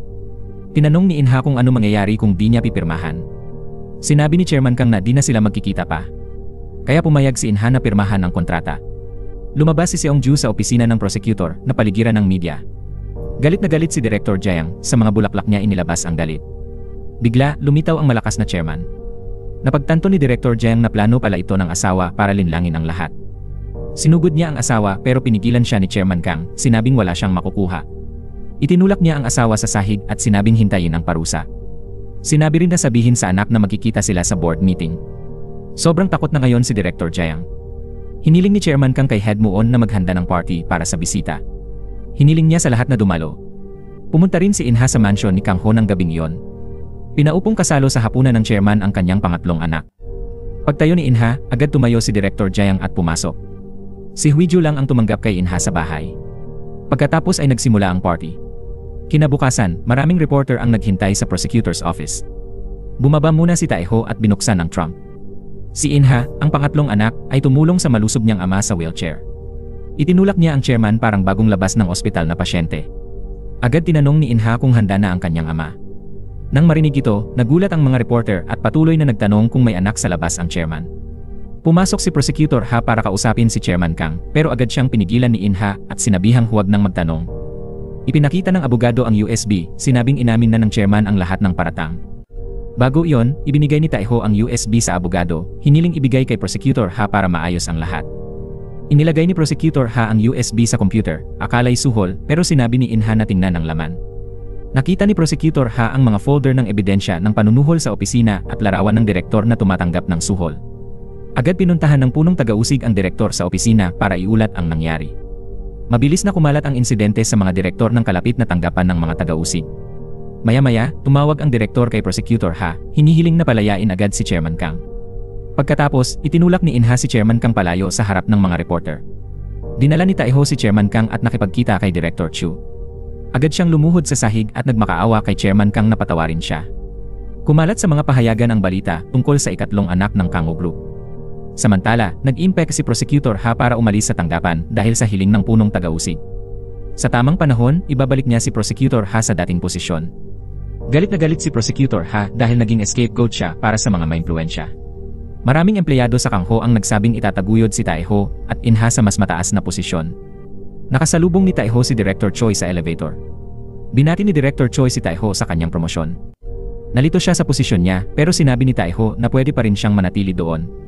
Pero sinabi ni Director Choi na hindi siya magpapasalamat kay Tae-ho para doon. Samantala, patuloy na nagalit si In-jo sa kanyang personal na sekretarya. Hindi niya matanggap na naging direktor si Tae-ho sa Future Strategy Office. Ito'y isang mahalagang departamento ng Kangho Group. Tumakbo si Seong-ju pauwi pero sinabi ni Department Head Moon na nasa villa ang ina. Nang pipindutin ni Seong-ju ang tawag, pinigilan siya agad ni Department Head Moon. Hiniling niya na hayaan munang magpahinga ang ginang. Pumunta si Director Jong sa villa ng mga Kang para iwasan ang asawa. Pagkatapos, lumapit si Seong-ju at lumuhod sa harap ng kanyang ama. Sinabi ni Chairman Kang na binawi niya ang pagtanggal kay Seong-ju bilang direktor. Mula ngayon, tahimik na lang siya dapat. Nagbanta rin si Chairman Kang na kung ulitin ito ng anak, wala na siyang lugar sa Kangho at sa mansyon. Si Seong-ju, bagamat hindi kontento, lumuhod pa rin at tinanggap lahat ng turo ng ama. Pinuntahan ni Tae-ho si Gwan-ji, hiniling tumigil muna sa trabaho dahil baliw na si Seong-ju at hahabulin siya. Pero kumpiyansa si Gwan-ji bilang dating nangungunang espiya ng North Korea. Kontrolado rin niya ang mga bangko sa buong mundo. Kahit mahuli siya ni Seong-ju, walang matutuklasang koneksyon kay Tae-ho. Dagdag ni Gwan-ji, kung maaresto si Tae-ho, tiyaking hindi siya madadamay. Paalis na si Hae-won nang mag-text si In-ha na pumunta sila sa beach. Maya-maya, habang nasa dalampasigan, sinuutan ni In-ha ng singsing si Hae-won. Ipinakita niya ang katulad na singsing sa kanyang daliri. Inilagay ni In-ha ang singsing kay Hae-won at sinabihan silang magpakasal bilang tanda ng pagsang-ayon. Pagkatapos, masayang nagyakap ang dalawa. Habang nasa bahay si Tae-ho, nakatanggap siya ng text mula kay In-ha na pakakasalan niya si Hae-won at siya ang unang sinabihan. Tinawagan sana ni Tae-ho si Hae-won pero abala ito sa panonood ng paputok at pagdiriwang kasama ang nobyo. Pumunta si In-jo sa sauna at sinabi ng kaibigan na matalik na magkaibigan sina In-ha at Tae-ho noong kolehiyo. Labis na naintriga si In-jo nang marinig ang balitang ito.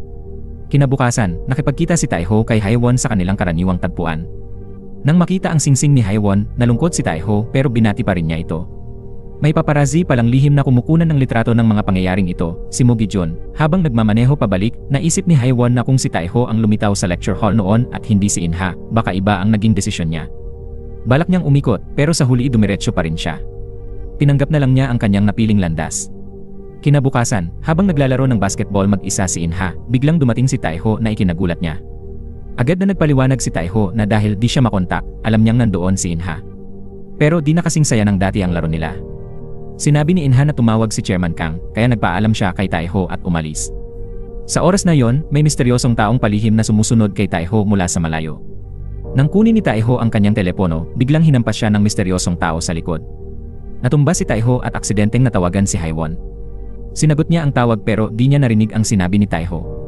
Sa oras na yon, ibinaba ng misteryosong tao ang telepono at kumuha ng pera sa pitaka ni Tae-ho. Kinuha niya ang pitaka at umalis habang si Tae-ho'y hindi maabot ang telepono. Bigla, malinaw na lumitaw ang alaala ni Tae-ho na kayakap si Hae-won 1 taon ang nakalipas. Pagkatapos noon, nawalan din ng malay si Tae-ho. Pumunta si In-ha sa mansion para sabihin sa ama na gusto niyang magpakasal. Pumayag ang chairman at nag-toast para sa nalalapit na kasal ng kanyang anak. Tumakbo si Hae-won sa emergency, nakita si Tae-ho na may bendahe sa ulo. Pinirmahan ni Hae-won ang consent form para sa operasyon ayon sa nurse. Dumilat si Tae-ho, hinawakan ang kamay ni Hae-won at sinabing huwag umalis. Nawalan ulit ng malay si Taiho at agad dinala sa operating room. Sa kabilang dako, patuloy na tumatanggap si Inha ng tawag mula kay Haiwon pero di niya sinagot para di makaabala sa usapan nila ng ama. Naglabas ng alak si Chairman Kang para makausap ang kanyang bagong kinikilalang anak. Sinabi niya kay Inha na kung gusto niyang manatiling anak niya, huwag siyang gagawa ng anuman. Kailangan lang sundin ni Inha ang kanyang mga utos. Pagkatapos, pinayagan niya si Inha na sagutin ang tawag.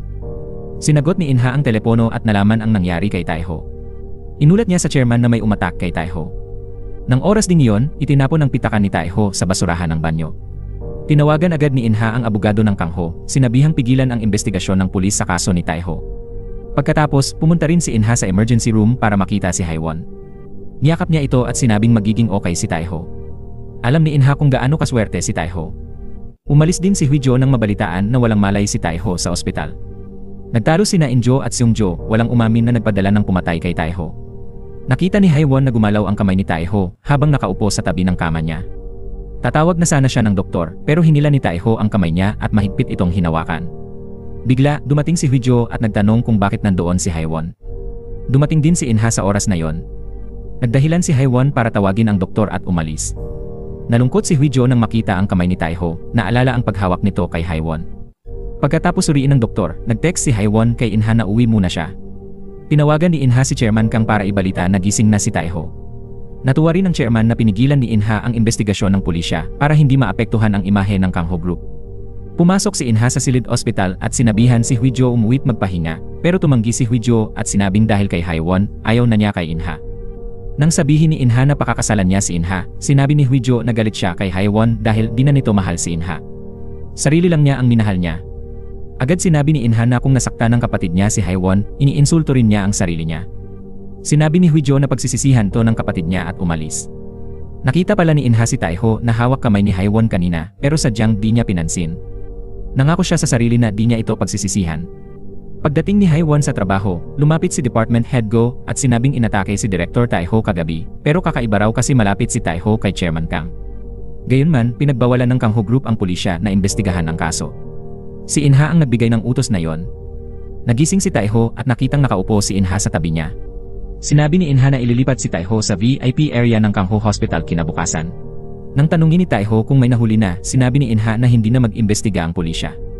Desisyon nila ng ama niya ito dahil kung mababanggit si Taiho, madadamay ang pangalan ng ama at Kangho. Pagkatapos, umalis si Inha at bumalik para sabihin pinayagan sila ni Haiwon na magpakasal.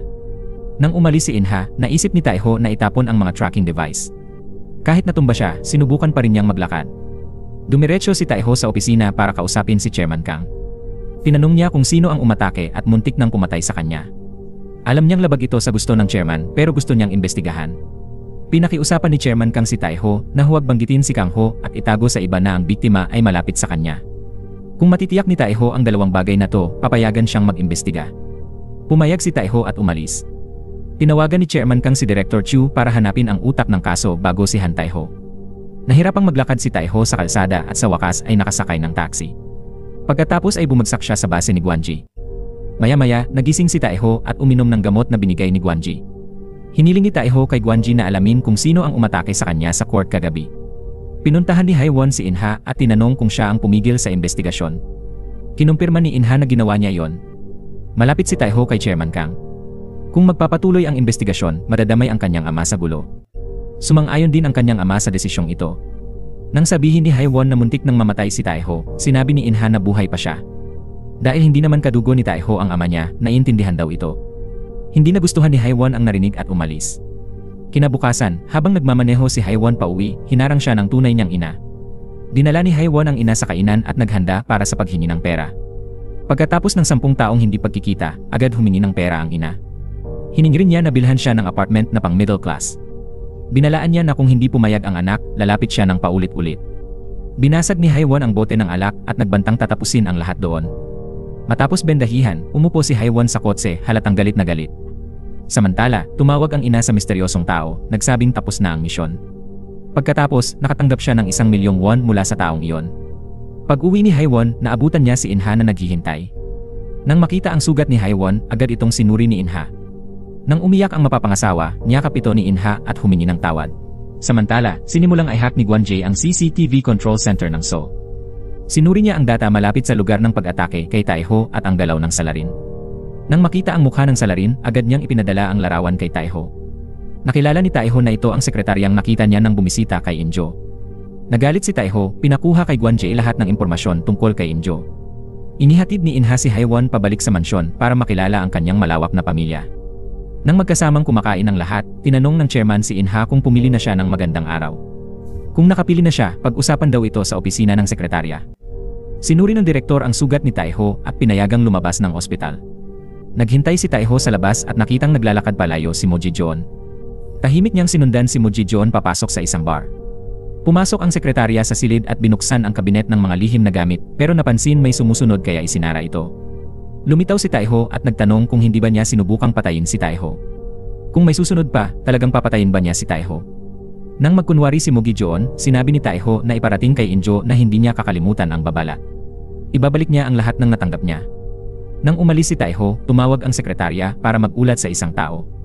Lumabas si Taiho at nakita si Injo na pumupunta rin sa bar para magsaya. Tumingin ang sekretarya sa kanya at mumisi. Pinuntahan ni Taiho si Haiwon at inamin ang pagkakamali.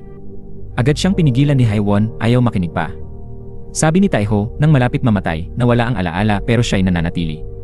Alam niyang wala siyang karapatang sabihin to, humingi siya ng tawad at aalis na sana. Sabi ni Haiwon, bumalik siya noon. Tama lang di siya pinapasok. Biglang hinalikan ni Taiho si Haiwon, ngunit itinulak siya. Sinabi niyang baliw ito, tinanong ano nang gusto sa kanya. Nagkatinginan sila, sabay lumapit at naghalikan. Nakuhanan ni Mo Ji-jeon. Mabilis nakarating kay Injo ang mga larawang ito. Kinabukasan, nang pumasok si Taiho, nakatanggap siya ng text mula kay Guanjie tungkol kay Injo. Pumasok si Taiho sa opisina at binuksan ang dokumento na ipinadala ni Guanjie. Agad niyang napansin na ang panganay ng Kangho Group ay may kahina-hinalang pamumuhunan. Pagkatapos, naganap ang seremonya ng kasal nina Inha at Haiwon. Pumasok ang nobya sa wedding hall sa harap ng mga bisita at ni Taiho. Agad na napansin ni Huijo ang reaksyon ni Taiho. Pagkatapos, yumuko ang bagong kasal sa lahat ng mga bisita. Bago matapos ang party, ipinakilala ni Chairman Kang si Inha sa mga leader ng kumpanya. Lumabas si Haiwon at nag-text sa asawa na maghihintay siya sa labas. Lumitaw si Injo sa elevator at sinabihan si Haiwon na sumunod. Pagkatapos, inihagis niya ang larawan sa sahig. Kinuha ni Haiwon ang litrato ng halik nila ni Taiho, nag-alala at sumunod kay Injo sa elevator. Sa kotse, nag-aalala si Haiwon kaya agad niyang tinawagan si Taiho. Bigla namang sinamsam ni Injo ang telepono. Noon, sinisiyasat ni Taiho ang linya ng droga na pinapatakbo ni Injo. Nakita niyang tumatawag si Haiwon pero nang sagutin niya, si Injo pala. Agad na tumakbo si Taiho para salubungin siya. Nakita ni Taiho si Mo Ji-jeon at tinanong kung nasaan si Haiwon. Dumating si Injo, sinabing nagpaalam sila sa parking ng hotel. Ipinakita niya kay Taiho ang litratong lihim na kinuha para akitin siya. Sabi ni Injo, alam niyang magkaklase sina Taiho at Inha noon. Tinanong niya si Taiho kung bakit siya pumunta sa Kangho. Sagot ni Taiho, alam niyang si Injo ang tunay na may-ari ng NASA. Ang tour ni Injo sa Southeast Asia ay paraan lang ng pagbebenta ng droga. Ang mga puhunan niya ay iligal na pera mula sa pandaraya sa stock at accounting at kinumpirma ni Taiho na ito ay katiwalian. Inakala niyang ang lihim ni Injo ay mas ikagagalit ni Chairman Kang kaysa sa kanya. Pagkatapos, itinapon ni Taiho ang USB at binantaan si Injo pabalik. Pero tumayo si Injo, ngumiti at ipinahayag na siya pa rin ang panganay ng Kangho Group at si Taiho ay aso lamang. Binantaan din niyang sasaktan si Haiwon kung hindi susunod si Taiho sa kanya. Hindi na siya makapaghintay at inutusan si Taiho na lumuhod sa harap niya. Matapos ang ilang segundong pag-iisip, biglang lumuhod si Taiho sa sahig. Tila interesado si Injo at tinanong kung talagang mahal ni Taiho si Haiwon. Sinabi rin niyang mapanuya na si Taiho ay isang tunay na lalaki. Pagkatapos noon, sinunog ang mga larawan. Nagsimulang sumayaw si Injo kasama ang isang babae. Si Taiho naman ay hindi na makapanatiling gising. Malabo na ang paningin niya at hindi na makatayo ang kanyang mga binti. Sa oras na to, iniulat ni Director Chu kay Chairman Kang na si Mo Ji-jeon ang umatak kay Taiho. Siya rin ang personal na sekretaryo ni Injo. Pinakiusapan ni Chairman Kang si Director Chu na wag sabihin ito kahit kanino. Kinabukasan, nagising si Taiho na puno ng dugo ang katawan at may hawak na matalim na bagay. Nagulat siya nang makitang patay si Injo at yung babae sa bar kagabi. Sobrang nagpapanik si Taiho at hindi alam ang nangyari. Nagulat si Seongju nang malaman na pinatay ang kanyang kapatid. Umiiyak ang asawa ni Injo sa bahay ni Kang Ho. Nagulat din si Huijo na may kaugnayan ito kay Taiho. Tahimik pa rin nag-inom ng tsaa si Director Jeong. Nakita ni Haiwon sa balita na si Taiho ang suspect kaya sobrang nagulat siya. Tinatanggal ni Guanjie lahat ng koneksyon at data para di mayugnay kay Taiho. Akala ni Haiwon ay isang malaking misunderstanding lang ito. Pinagtibay din ni Inha na hindi kailanman gagawin ni Taeho ang ganoon. Susunduin niya si Taeho at sabay silang kakain. Pagkatapos, pinuntahan ni Inha si Chairman Kang. Hiniling ng ama sa anak na pigilan ang media sa pag-uulat ng insidente. Hindi dapat maapektuhan ang imahe ni Kang Ho anuman ang mangyari. Sa istasyon, nang patuloy na tinatanong, sinabi ni Taeho na wala siyang alaala.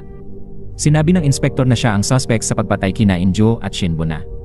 3 lang ang gumamit ng pribadong elevator sa hotel na yon. Si Taeho at ang 2 namatay na tao. Walang CCTV ang lugar ayon sa kahilingan ng may-ari ng hotel. May pulis na dumating dala ang resulta ng pagsusuri. Inihayag ng inspektor na may iligal na sangkap sa dugo ni Taeho.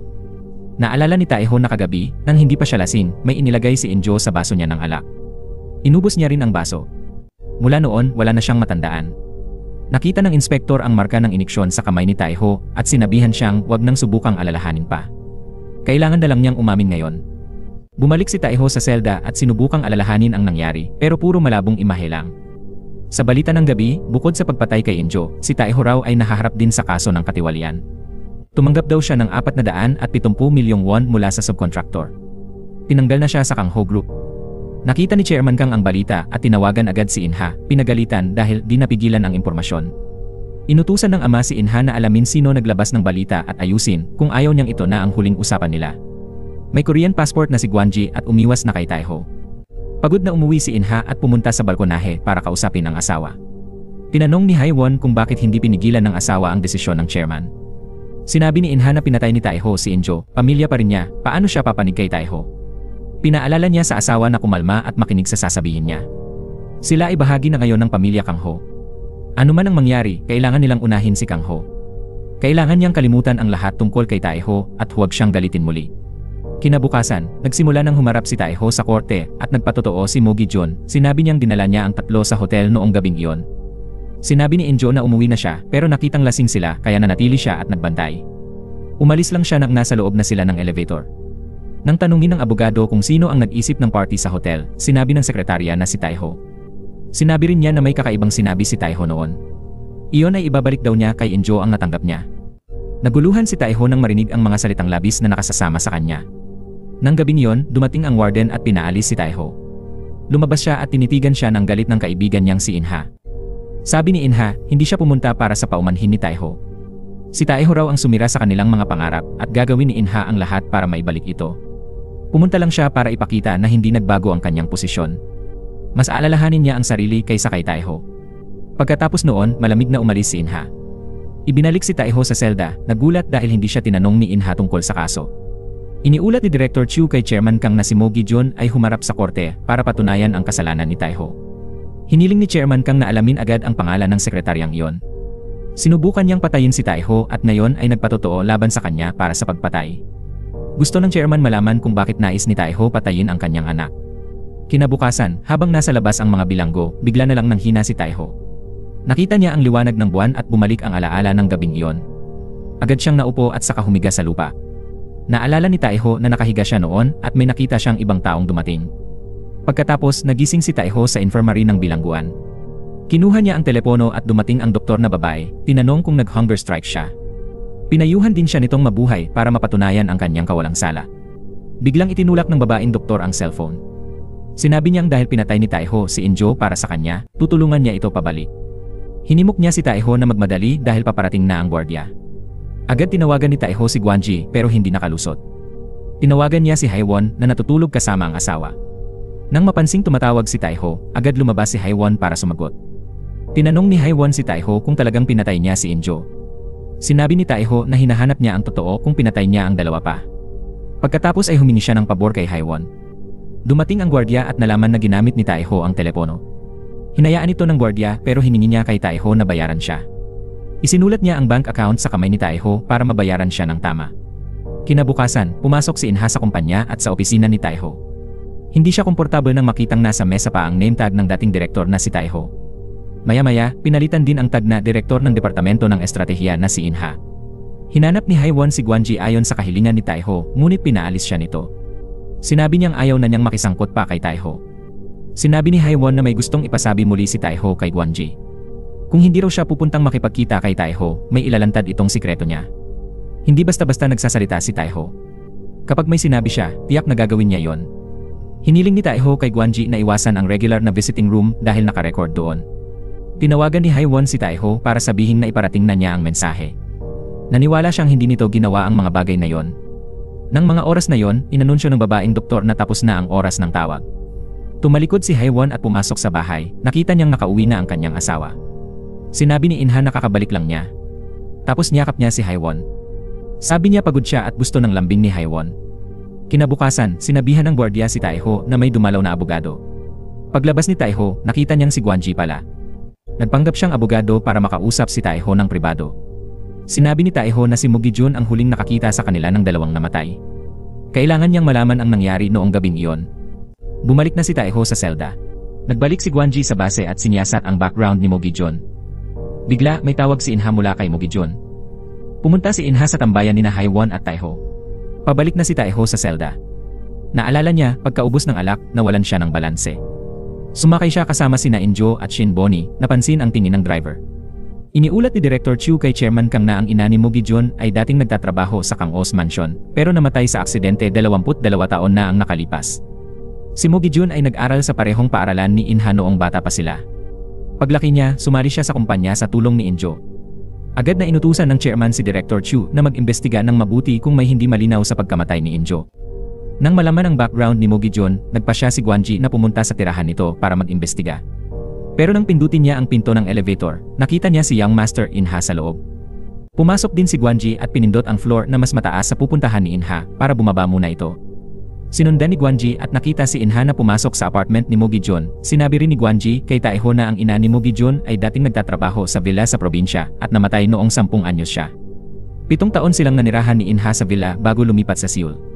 Sinisiyasat ni Gwanji na gumagamit si Mugi-jun ng ibang telepono, kaya kinontrol niya ito at tinawagan si Inha. Agad-agad, tinawagan ni Inha si Mugi-jun at pinuri siya sa magandang pagsaksi laban kay Taeho sa korte. Sa nakita ni Gwanji, hindi pala kaibigan ni Taeho si Inha. Nagulat si Taeho nang marinig niya ito. Bumalik siya sa selda at naisip na siya pala, hindi si Injo, ang target ni Inha. Pagkatapos, hinatulan din ng korte si Taeho ng pinakamabigat na parusa, kamatayan. Galit na galit siya at iginiit na hindi siya ang pumatay. Pinuntahan ni Inha ang kanyang ama at sinabi na nahatulan ng kamatayan si Taeho. Nagulat din si Chairman Kang sa balitang ito. Labis ding nalungkot si Huijo. Naalala niya ang magagandang sandali nila ni Taeho. Ibinalik si Taeho sa bilangguan para pagsilbihan ang kanyang sentensya. Natakot ang ibang preso nang makita si Taeho na may pulang badge ng death row. Lumabas ang leader ng gang sa selda at hiningi na makita ang mukha ng bagong preso. Nakilala niya ang mukha ni Taeho bilang pamilyar. Naalala niya na nakilala niya si Taeho sa kolehiyo noong namumulekta siya ng utang. Ipinakilala niya sa mga tauhan na nag-aral si Taeho sa Hanjeong University. Inanyayahan ang leader ng gang si Taeho na mag-enjoy sa bilangguan, pero tahimik lang itong umupo sa isang sulok. Sinabi ng abogado kay Inha na baka hindi mahatulan ng kamatayan si Taeho sa apela dahil sa kanyang kalagayang mental. Pero sinabi ni Inha na umaasa siyang hahatulan ng kamatayan si Taeho. Hiniling din niya sa abogado na tiyaking matatanggap ni Taeho ang parusang kamatayan. Umuwi si Inha at umupo sa bathtub. Naalala niya ang mga intimate na larawan ni Taeho at Haiwon. Sinunog niya ang mga iyon sa lugar na madalas nilang pagkikitaan. Dahil dito, agad niyang hinalikan si Haiwon sa labi. Nang lumaban ang asawa, itinulak niya ito sa bathtub. Pinigilan niya ito, sinabing pinili lang dahil gusto ni Taeho. Para sa kanya, si Taeho ay asong gustong angkinin ang samo. Tinanong niya kung alam na ng asawa ang silbi nito. Paalala niya, kung gusto nitong mabuhay, huwag kalimutan kung sino. Sa sandaling iyon, labis na natakot at nalito si Haiwon. Kagabi, nakita rin niya si Inha sa lugar nila ni Taeho. Kinabukasan, binisita ni Haiwon si Taeho sa bilangguan. Matapos magkumustahan, sinabi ni Taeho na gawin ang gusto niya. Pinagsabihan siyang kausapin si Chairman Kang tungkol sa art fund. Wala si Director Jong, kaya ngayon ang pinakamainam na pagkakataon. Ang art fund ay kung saan itinatag at pinamamahalaan ni Chairman Kang ang lihim na pondo. Umakyat si Haiwon sa itaas ng tour ng Kangho Group para makipagkita sa biyenan. Hiniling niya kay Chairman Kang na siya ang mamahala sa art fund ng Kangho. Alam niyang ginamit ito ng biyenan para sa lihim na pondo. Kung pumayag siya, gagawin niya ang anumang hinihiling nito. Sinabi ni Taeho sa leader ng gang na kailangan niya ng telepono. Nangako rin siyang magbabayad ng malaking halaga. Gabi na, nagsimula silang maghukay ng lihim na lagusan sa ilalim ng selda. Binigyan niya si Taeho ng brick phone. Hiningi niya kay Taeho na maglipat ng pera sa account para sa kalakal. Nangako si Taeho ng 4 na beses na bayad kung may tawag at charger. Nagsimulang magsaliksik si Inha at mga tauhan tungkol kay Chairman Park. Ang anak niyang babae ay doktor sa bilangguan at siya rin ang tumulong kay Taeho makipag-ugnayan. Pagkatapos, tinawagan si Inha ni Chairman Kang, inimbitahan sila mag-asawa sa hapunan ngayong Sabado. Labis na nag-alinlangan si Inha nang marinig ito. Kinabukasan, habang naglalabas si Taiho sa bilangguan, nakatanggap siya ng isang bag ng damit. Pagkatapos, kinuha niya ang cellphone at itinago ito. Biglang dumating ang gwardiya at sinabing may gustong makita siya. Lumabas si Taiho at nakitang ang bisita ay ang kanyang inang naging madre. Ngunit wala siyang lakas ng loob harapin ang ina, kaya tumanggi siyang makipagkita. Sinabi ng gwardiya na malayo ang nilakbay ng madre para makita siya. Nang marinig ito, tumigil si Taiho at nagpa siyang bumalik para makita ang kanyang ina. Nang makalampas siya sa gwardiya at tumakbo sa lugar, wala na ang kanyang ina. Lumabas ang nalulungkot na ina at napaluha dahil di niya makita ang anak. Nang gabing iyon, habang malungkot na nakaupo si Taiho sa selda, may gwardiya ng bilangguan na dumaan at sumulyap sa kanya. Naalala ni Taiho ang mga mata ng driver na naghatid sa kanya noong gabi ng krimen. Hindi talaga iyon ang mga mata ni Mo Gi-jun, nagsimulang mamahagi ng pagkain ang leader ng gang sa mga bilanggo sa selda ng pag-isa. Agad na hinawakan ni Taiho ang kamay nito at humingi ng tulong. Malungkot na nakaupo si Gwanji sa kainan nang anyayahan siya ng kaibigan na tumingin ng babae sa bar. Ngunit agad na tumanggi si Gwanji. Bigla siyang nakatanggap ng tawag mula sa hindi kilalang numero. Nang sagutin niya ito, si Taiho pala. Kinumpirma ni Taiho na hindi si Mo Gi-jun ang naghatid sa kanya sa hotel ng gabing iyon. Hiniling niya kay Gwanji na tulungan siyang alamin kung sino ang nagmaneho noon. Si Mo Gi-jun ang pumatay kina Inju at Shin Bona, ang driver na iyon ang tanging saksi. Nilapitan ni Gwanji ang dating empleyado ng The Chrome na malapit kay Mo Gi-jun. Tinanong ni Gwanji kung sino nang tumulong kay Mo Gi-jun, pero wala raw alam ang tao. Tumuro si Gwanji sa likod kung saan naghihintay ang tatlong matangkad na lalaki. Nakita ito ng lalaki at nagsimulang matakot. Pumunta silang lahat sa motel para hanapin si Joy. Siya ang pinakamalapit na tauhan ni Mo Gi-jun, hinanap ng tatlong matangkad na lalaki ang lahat ng kwarto sa motel. Lumitaw si Joy at sinubukang tumakbo palabas. Umakyat siya sa bubong at tumakbo sa mga gusali. Hinabol siya ng tatlong lalaki. Pero nakaiwas siya at sumakay sa isang truck para umalis.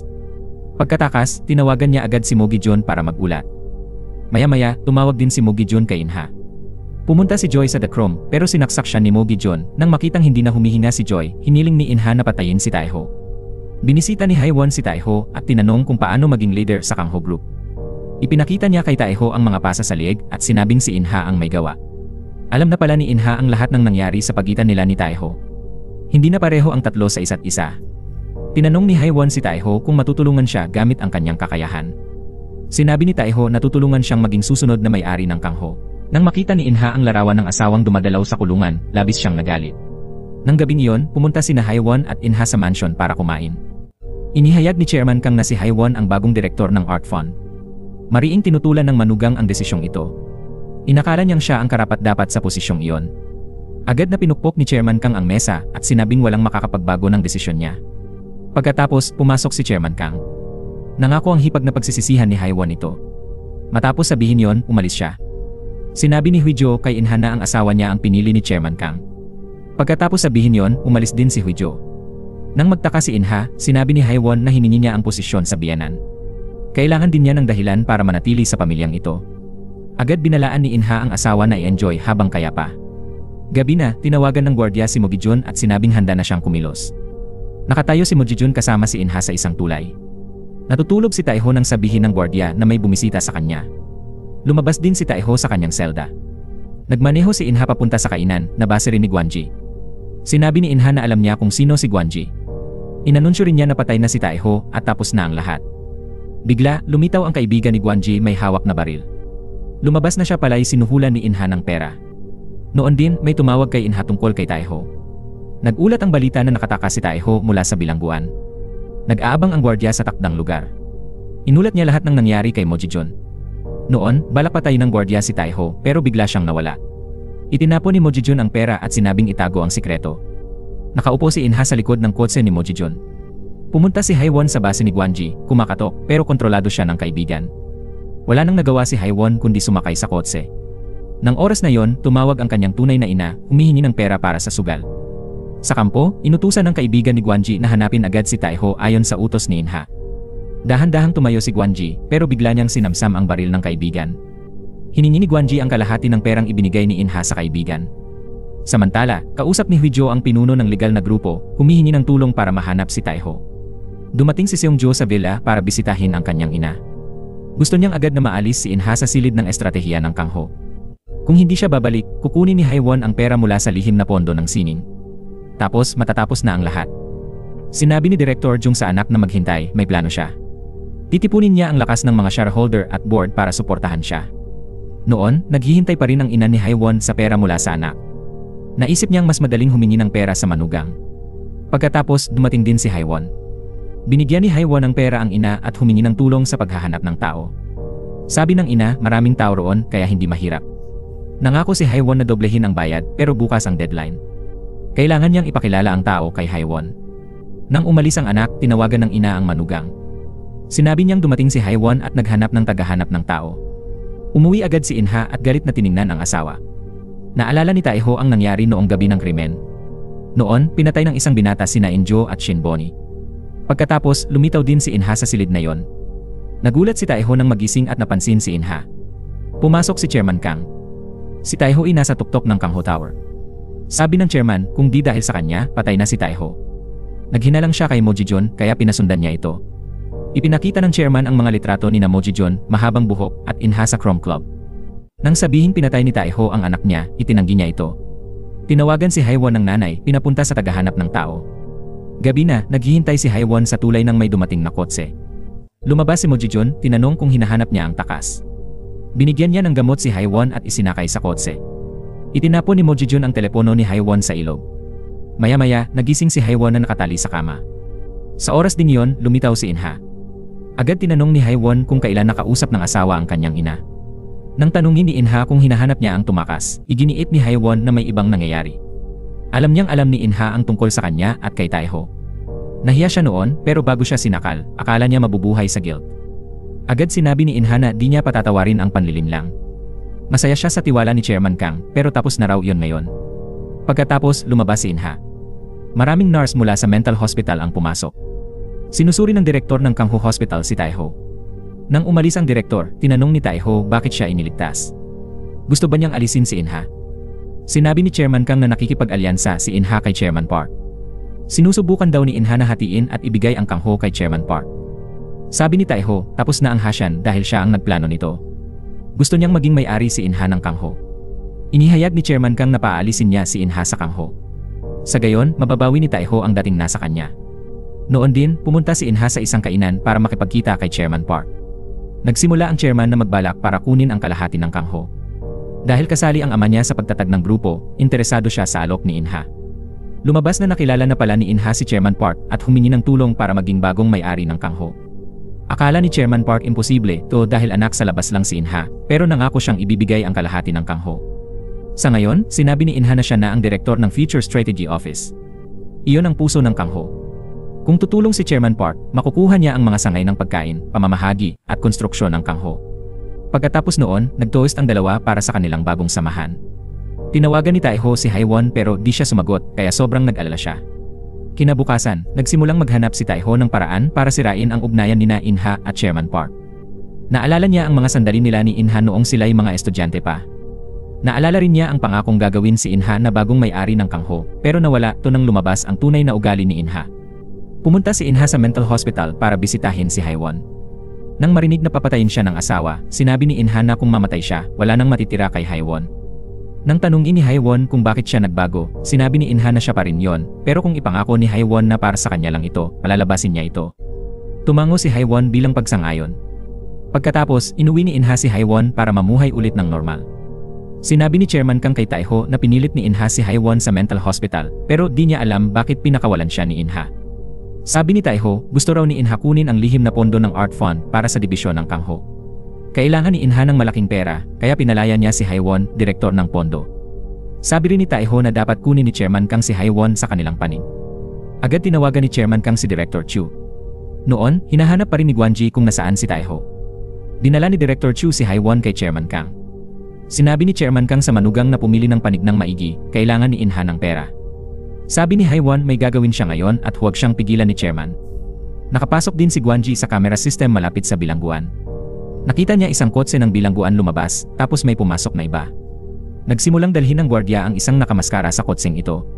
Sinuri niya ang plaka ng kotse ni Taeho, pag-aari pala ng law firm ni Director Chu.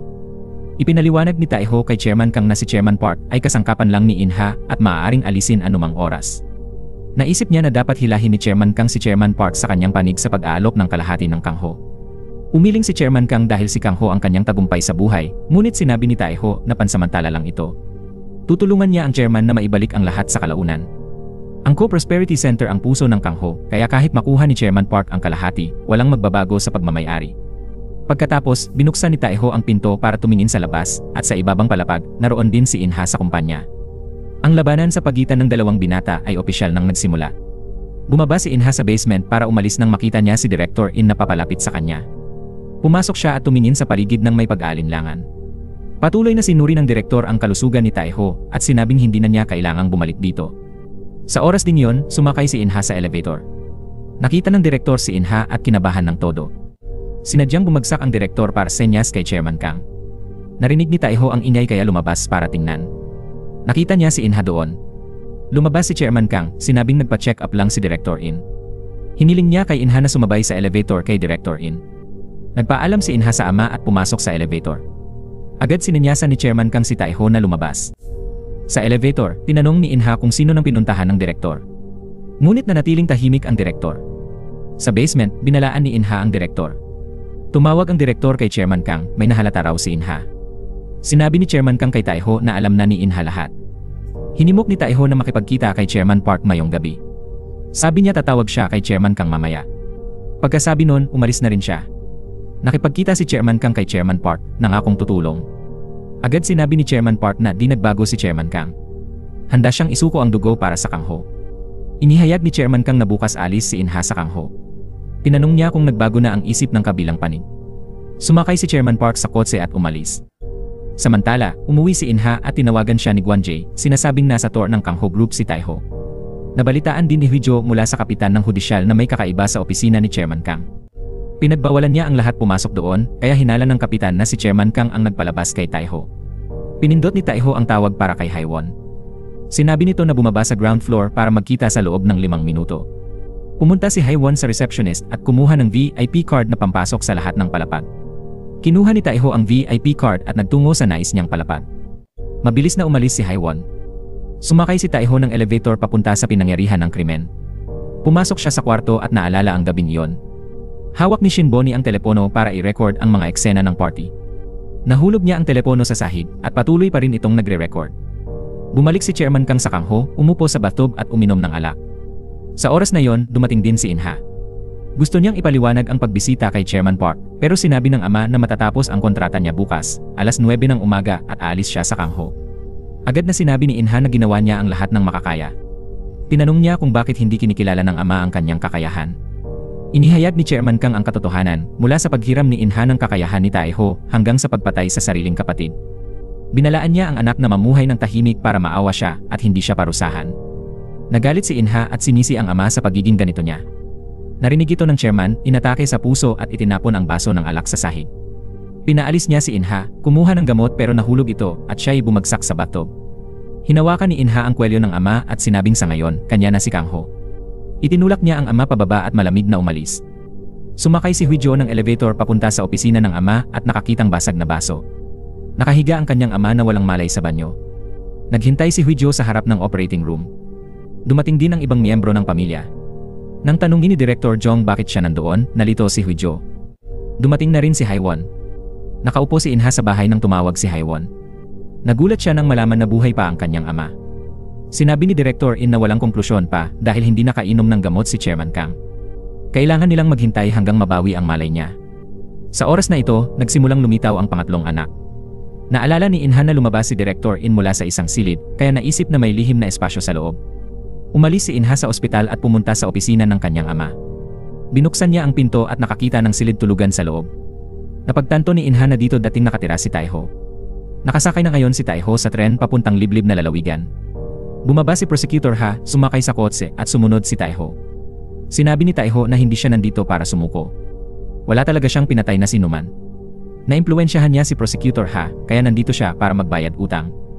Naitala lahat ng nangyari sa gabi ng krimen sa telepono ni Shinboni. Binigyan ni Tai Ho si Prosecutor Ha ng tsansa. Ngunit inilabas ni Prosecutor Ha ang mga posas para sa kanya.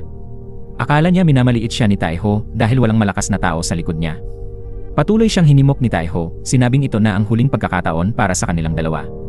Nakita rin ni Guanji si Taiho na kasama si Prosecutor Ha. Tatawagan na sana niya si Inha pero nagdesisyon siyang huwag na. Pagkatapos, binura niya ang video file ng kamera. Pumasok si Prosecutor Ha sa dating opisina niya bilang taga-usig. Doon, hinanap niya ang impormasyon tungkol sa kaso ni Taiho. Nangako si Taiho na kung walang video sa phone ni Shin Bonnie, pwede siyang arestuhin. Nakaposa si Taiho sa kotse, naghihintay kay Prosecutor Ha. Nahanap din ni Prosecutor Ha ang telepono ni Shin Bonnie. Sinubukan niyang i-charge ang phone pero may password. Umalis siya para i-unlock ito. Nang ma-unlock, binuksan niya ang photo folder pero walang laman. Ibinigay ni Prosecutor Ha ang phone kay Taiho para suriin mismo. Kinakabahan si Taiho nang makitang walang videos o pictures sa phone. Naghanap si Taiho sa ibang folder at nakitang nakasecure ang mga litrato at video sa ibang lugar. Napagtanto ni Taiho na mga video ito ng eksena ng pagpatay. Pagbukas ng isang video, nakita niyang bumagsak siya sa likod ng kamera ng gabing iyon. Lumabas si Injo at pinatay ni Mugi Jun, ininiksyonan niya si Taiho. Patuloy na pinatay ni Mugi Jun si Shin Bonnie. May paan ng isang tao na pumasok. Kumalma si Taiho at sinabing magandang araw para bumalik. Ipinakita ni Prosecutor Ha ang mga video sa punong taga-usig. Bahagyang na-edit ang mga video dahil hiniling ni Taiho na tanggalin ang huling tao. Kailangan munang mahuli ni Prosecutor Ha si Mugi Jun, tutulungan siya ni Taiho na mahuli ang tunay na salarin. Sinabi ng punong taga-usig na maaaring magkaproblema si Prosecutor Ha sa pagkuha ng ebidensya nang walang pahintulot. Hiniling niya kay Prosecutor Ha na mag-impake at bumalik sa opisina ng taga-usig para magtrabaho. Kinaumagahan, pumunta si Taiho sa istasyon ng pulisya at sinabing darating siya para umamin. Samantala, pinangunahan ni Prosecutor Ha ang mga taga-usig sa Kangho Group at inihayag ang pag-aresto kay Mugi Jun. Sa oras na iyon, nakatayo si Inha sa itaas at tahimik na pinagmasdan ang pag-alis ng kanyang tauhan. Binasa ni Guanji ang balita ng pag-aresto at labis siyang natuwa. Inihayag ni Director Chu na ipagtatanggol niya si Taiho sa ilalim ng libreng legal na programa ng Minton Law Firm. Lumabas na hiniling pala ni Chairman Kang kay Director Chu na tulungan si Taiho sa problemang ito. Inaalagaan din ni Huijo ang kanyang ama. Sinabi niya sa kanyang amang nasa koma na nahuli na ang tunay na pumatay sa kanyang kuya. Sinabihan niya ang ama na magising kaagad. Nakipagkita si Inha kay Chairman Park at kinumbinsi siyang tumulong para maging bagong may-ari ng Kangho. Ngunit sabi ng chairman, kung hindi nagkasakit si Chairman Kang, pinalayas na si Inha. Kung magising bukas, aalis si Inha sa Kangho ayon sa plano at hindi niya ito makukuha habang buhay si Chairman Kang. Umuwi si Inha at nakitang iniwan ni Haiwon ang singsing sa mesa at nawala. Galit na galit siya at lumipat na rin si Haiwon sa bagong lugar. Sinabi ni Mugi Jun kay Prosecutor Ha na matagal siyang binugbog at minura ni Injo.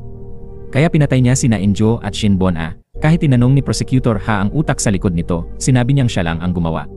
Kinabukasan, hinimok ni Director Jiang ang mga board member na sumama sa kanya. Gusto niyang maihanda ang daan para sa anak na kunin ang Kangho Group. Bumalik si Taiho sa bilangguan at inanyayahan ang leader ng gang na uminom kasama niya. Habang nag-inuman sila, sinabi ni Taiho na gumawa siya ng peking kumpanyang Gold Heart Investment sa Hong Kong. Ang layunin ay gawing chairman ng kumpanya si Inha. Kahit si Inha ay hindi alam ito.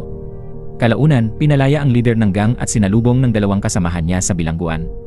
Pumunta silang tatlo para kausapin ang babaeng kaklase nila noon para singilin ng utang. Ipinakita ni Haiwon ang mga dokumento tungkol sa Gold Heart Investment. Hiniling niya sa leader na magkunwaring si Michael Jiang, henyo sa pamumuhunan mula Cornell. Dumating din si Guanji para sumali sa plano. Binaril niya dati ang kaibigan sa binti at sinabing hindi na siya kakampi ni Inha. Pagkatapos, pumunta si Guanji sa bilangguan para kausapin si Taiho. Ipinahayag niya ang interes sa Gold Heart Investment na natuklasan niya. Masayang pumayag ang leader ng gang na makipagtulungan. Di nagtagal, tuloy-tuloy na naisakatuparan ang mga order ni Kangho. Agad na iulat kay Seongjo ang kakaibang pangyayaring ito. Pinuntahan niya agad ang kanyang ina at ipinakita ang kakaibang ratio. Tinawag ni Inha ang mga tauhan para siyasatin ang Gold Heart Investment. Sinabi ni Haiwon kay Taiho na halos tapos na ang lahat. Ang natitira na lang ay lumabas siya at simulan ang laban. Pagkatapos noon, naganap ang pagdinig ng apela ni Taiho. Hiniling ni Director Chu sa hurado na bigyan si Taiho ng pagkakataon. Humingi ng paumanhin ang hukom at idineklara si Taiho na walang sala. Kinabukasan, opisyal nang lumabas ng bilangguan si Taiho. Nang marinig ito, pinaimbestiga agad ni Inha ang kabilang panig. Nang gabing iyon, umuwi na si Inha. Naalala niya ang sinabi ni Chairman Park na hindi magkakaroon ng Kangho si Inha kung buhay pa si Chairman Kang. Naalala rin niya ang malamig na mga salitang sinabi ng kanyang ama sa kanya. Kaya't nagpa siya si Inha na magmaneho papunta sa ospital. Pagkatapos ay dumiretso siya sa kwarto ng kanyang ama. Sinabi niyang dapat namatay na ang kanyang ama noong gabing iyon para hindi na niya maranasan muli ang sakit na ito. Bubuksan na sana ni Inha ang tubo ng paghinga nang biglang dumating si Taiho at pinigilan siya. Pagkatapos, nagtungo ang dalawa sa bubong para mag-usap. Sinabi ni Taeho na kung namatay si Chairman Kang, wala sanang makukuha si Inha. Tinanong din ni Taeho kung hindi ba siya pwedeng bumalik sa dating Inha na una niyang nakilala. Tinanong ni Inha kung hindi ba layunin ni Taeho na gawin siyang chairman ng Kangho, bakit siya pinigilan. Agad na nagsalita si Taeho para turuan ng leksyon ang kanyang hangal na kaibigan. Patuloy na pipigilan ni Taeho si Inha dahil alam na niya ang buong katotohanan. May sapat na ebidensya si Taeho at sa huli wala nang matitira kay Inha. Anak man ni Chairman Kang si Inha, kung wala si Taeho, di matutupad ang pangarap niya. Pagkasabi nun, umalis na si Taeho. Tumawag si Inha sa isang tao. Sa bilangguan, naghahanda ng matulog si Mo Gi-jun nang dumating ang gwardiya. Sinabi ng gwardiya na may bumisita kay Mo Gi-jun, pumunta si Mo Gi-jun sa meeting room at nakakita ng cellphone sa mesa. Biglang nag-vibrate ito. Sinagot ni Mo Gi-jun ang tawag at nalaman na si Inha pala ito.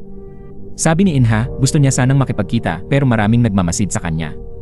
Malapit na raw siya sa layunin kaya di siya pwedeng tumigil. Nangako si Mo Gi-jun na siya nang mananagot pero takot siya sa posibleng bitay. Pagkatapos, inakay ng gwardiya si Mo Gi-jun palabas.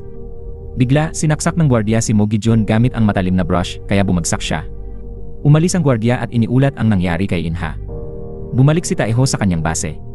Naalala niyang sinabi niya kay Chairman Kang ang tungkol sa Goldheart Investment. Nilikha ang kumpanya para protektahan ang chairman sa mga kalaban na gustong makuha ang shares ni Kangho.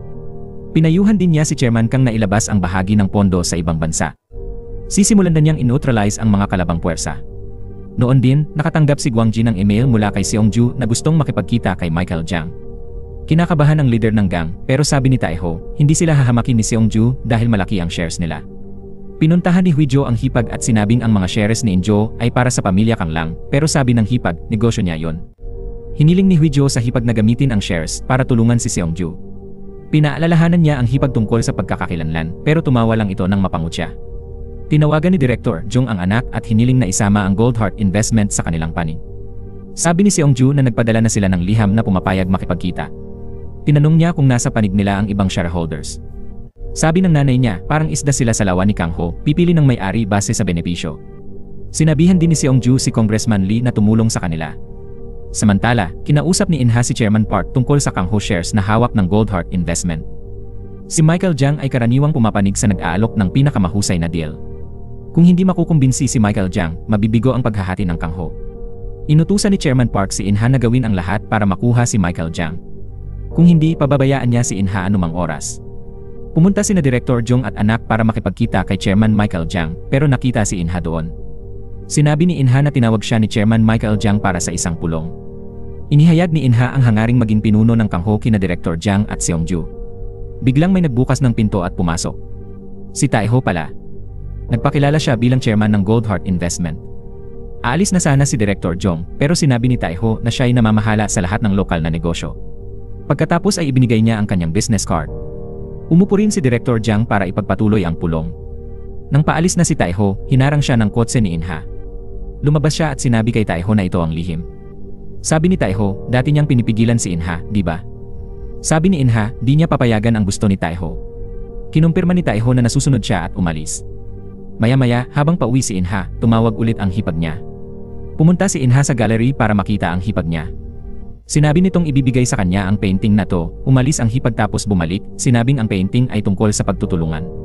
May tawag ulit si Inha, ngayon mula kay Director Jong. Inimbitahan siyang kumain. Nang gabing yon, nagpunta si Inha sa mansyon. Pagpasok, nakita niyang kumakain sina Taeho, Director Jong, at Seongju. Umupo si Inha pero nang nag-toast sila, wala siyang bahagi. Nahiya si Inha, tumayo at nagpaalam na alis.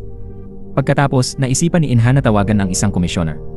Kinabukasan, sinabihan ng gwardiya ang isang preso na aprobado na ang pag-alis niya. Yun pala ang stepfather ni Taeho. Binigyan ng gwardiya ang bilanggo na si Kilso ng telepono at sinabing minomonitor ang bawat galaw niya. Lumabas ang stepfather ni Taeho at binuksan ang telepono. Nakita niyang may natanggap na mensahe. May larawan ng kanyang asawa na nakita sa bilangguan. Binisita ni Director Jong ang asawang nasa koma sa ospital. Tinawagan niya si Seongju para sa press conference bukas. Kinabukasan, may emergency press conference din sa Kangho Group. Sa templo, habang umaakyat ang ina ni Taeho, nakita niya ang marahas niyang asawa sa itaas. Agad siyang umatras. Lumapit si Kilso at inakusahan ang asawa na niloko at ipinakulong siya. Hiniling niyang makinig ito at patatawarin niya. Ngunit sa tingin ng asawa, masama ang trato sa kanila ng anak kaya di siya magsusori. Galit na sumulong si Kilso kaya umatras ang asawa sa takot. Sa kasamaang palad, aksidente siyang nahulog patalikod. Iniwan ng asawa ang kanyang misis na nakahiga sa isang polusyon ng dugo. Sa oras na yon, sina Director Jiang at Seung-ju ay naghahanda ng umalis sa mansyon para sa press conference. Bigla, maraming sasakyang pulis ang dumating at pinalibutan sila. Inanunsyo ng isang pulis ang pag-aresto kay Director Jiang sa krimen ng pagtapon ng bangkay, panunuhol at katiwalian.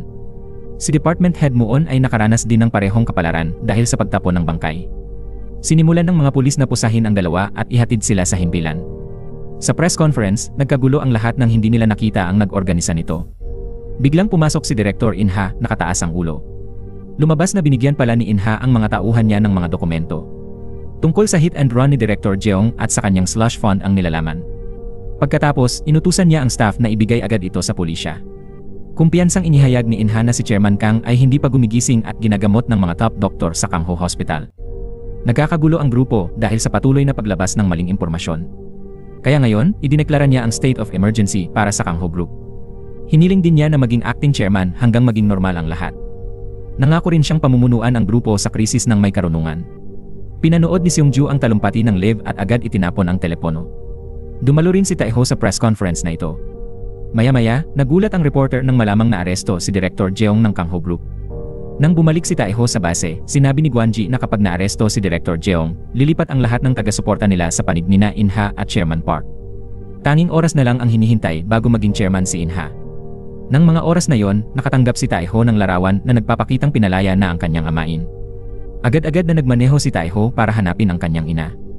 Nagbanta ang amain na hindi niya pababayaan ang ina ni Taeho kapag nakalaya siya sa bilangguan. Pinuntahan ni Huijo si Inha para itanong kung bakit inaresto ang kanyang ina at ano ang karapatan niyang magsalita sa press conference. Malamig na sinabi ni Inha na huli na para iligtas ang kanyang ina. Nagulat sa kasuklam-suklam na ugali ng kapatid, sinabi ni Huijo na hindi na siya ang dating Inha at talagang nawala na ang kanyang pag-isip. Pagkatapos sabihin yon, umalis na rin si Huijo. Sinubukan ni Seung-ju at ng kalihim na tawagan sina Director Choi at Congressman Lee, ngunit hindi sila makontak. Lumabas na ang dalawang ito ay nag-uusap at sinadyang hindi sagutin ang mga tawag ni Seung-ju. Nagpahayag din si Congressman Lee ng dismaya sa pagkatalo niya mula nang makipagsanib kay Seung-ju. Hinimok ni Dir Choi si Congressman Lee na pumanig kay Inha dahil siya ang chairman ng Kangho. Pinuntahan ni Inha ang kanyang kapatid sa ama. Tumango siya at humingi ng tawad sa pag-angkin ng entablado sa press con na kanilang inihanda. Pagkatapos, inuyam ni Inha si Seung-ju tungkol sa insidente ng kanyang ina. Galit na sinuntok ni Seung-ju si Inha at pinahiya ang nakababatang kapatid. Agad niyang pinalayas ang nakababatang kapatid. Gayunpaman, lumabas si Inha na may ngiting tagumpay sa mukha. Pumunta si Taeho sa ospital para kilalanin ang bangkay ng kanyang ina. Labis siyang nagsisi sa pagpayag sa ina na umalis at sa kawalan ng tapang na humarap dito. Nagsimula siyang umiyak ng may panghihinayang. Sina Inha at Chairman Park ay nakipagsanib sa Congressman Lee at Dir Choi para sa kapangyarihan. Nangako rin si Inha kay Chairman Park na kapag naging maayos ang board meeting, kalahati ng Kangho ay magiging kanya. Itinaas ng lahat ang kanilang mga baso para ipagdiwang ang magandang pakikipagtulungang ito. Nakatanggap din si Inha ng tawag na nagbigay alam sa kanya tungkol sa kalagayan ng ina ni Taeho. Malungkot na nakaupo si Taeho sa burol kasama ang kanyang mga kasamahan sa lihim na samahan. Nagbahagi rin si Gwanji ng mahalagang impormasyon na kanyang natuklasan. Ang bilanggo na si Kilsu ay pinalaya sa loob ng 2 gabi at 3 araw. Ngunit bumalik siya sa kulungan 1 araw lang matapos siyang palayain. Narinig ito ni Taeho at lubos na nagduda. Bigla dumating si Seung-ju sa burol.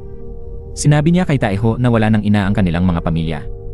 Inisip niya na isang tao lang ang may kagagawa nito. Pagkatapos, nakipag-usap siya kay Taeho ng pribado matapos ang burol. Nakatayo si Taeho sa harap ng huling hantungan ng kanyang ina. Sa sandaling iyon, dumating din si Haiwon at kinausap si Taeho. Mula pagsilang hanggang ngayon, pakiramdam niya ay walang tunay na ina, ngunit may kahangahangang inang laging nagdarasal para sa kanyang kinabukasan. Naisip niyang ito ang dahilan kung bakit siya palaging matapang at tiwala sa sarili. Pagkatapos, ibinigay niya kay Taeho ang alaala na iniwan ng kanyang ina para sa kanya. Sinabi rin niyang siya ang pinakamalakas na taong nakilala niya, kaya't lagi siyang kumakapit dito para makarating sa kanyang kasalukuyang posisyon. Hinimok din niya si Taeho na huwag bumagsak ngayon. Pagkatapos, sinimula ni Taeho na basahin ang liham na iniwan ng kanyang ina. Sa liham, hiniling ng kanyang ina na bitawan niya ang mga masasamang nangyari noon. Umaasa ang kanyang ina na ang pagpaparaya ay palaging kasama ng kanyang anak sa hinaharap. Binasa ni Taeho ang sulat at hindi maampat ang kanyang pag-iyak. Nagpasya siyang magmaneho patungo sa dating tirahan nila ng kanyang ina. Pumasok si Taeho sa simpleng bahay at inilagay ang larawan ng kanyang ina. Naalala niya rin na dito sa mapayapang nayon nagsimula ang kanyang pagkakaibigan kay Inha. Tinanong niya ang sarili kung bakit ganito ang nangyari. Tumayo si Inha sa opisina ni Chairman Kang at tiningnan ang Royal Road Project. Sinabi niya sa sarili na dumating na nga ang araw na ito. Kinabukasan, handa na ang pulong ng mga shareholder. Ang plakang may nakasulat na Chairman Inha ay nakalagay sa podium. Bumisita si Seongju sa kanyang ina sa bilangguan. Agad hiniling ni Director Jeong sa anak na ibalik ang Kang-ho dahil kanya raw ito. Bigla, sumigaw si Seongju na tapos na ang lahat. Pagod na siya sa pagsunod sa pangarap ng kanyang ina. Dahil sa ambisyon, itinulak niya ito sa posisyong ito.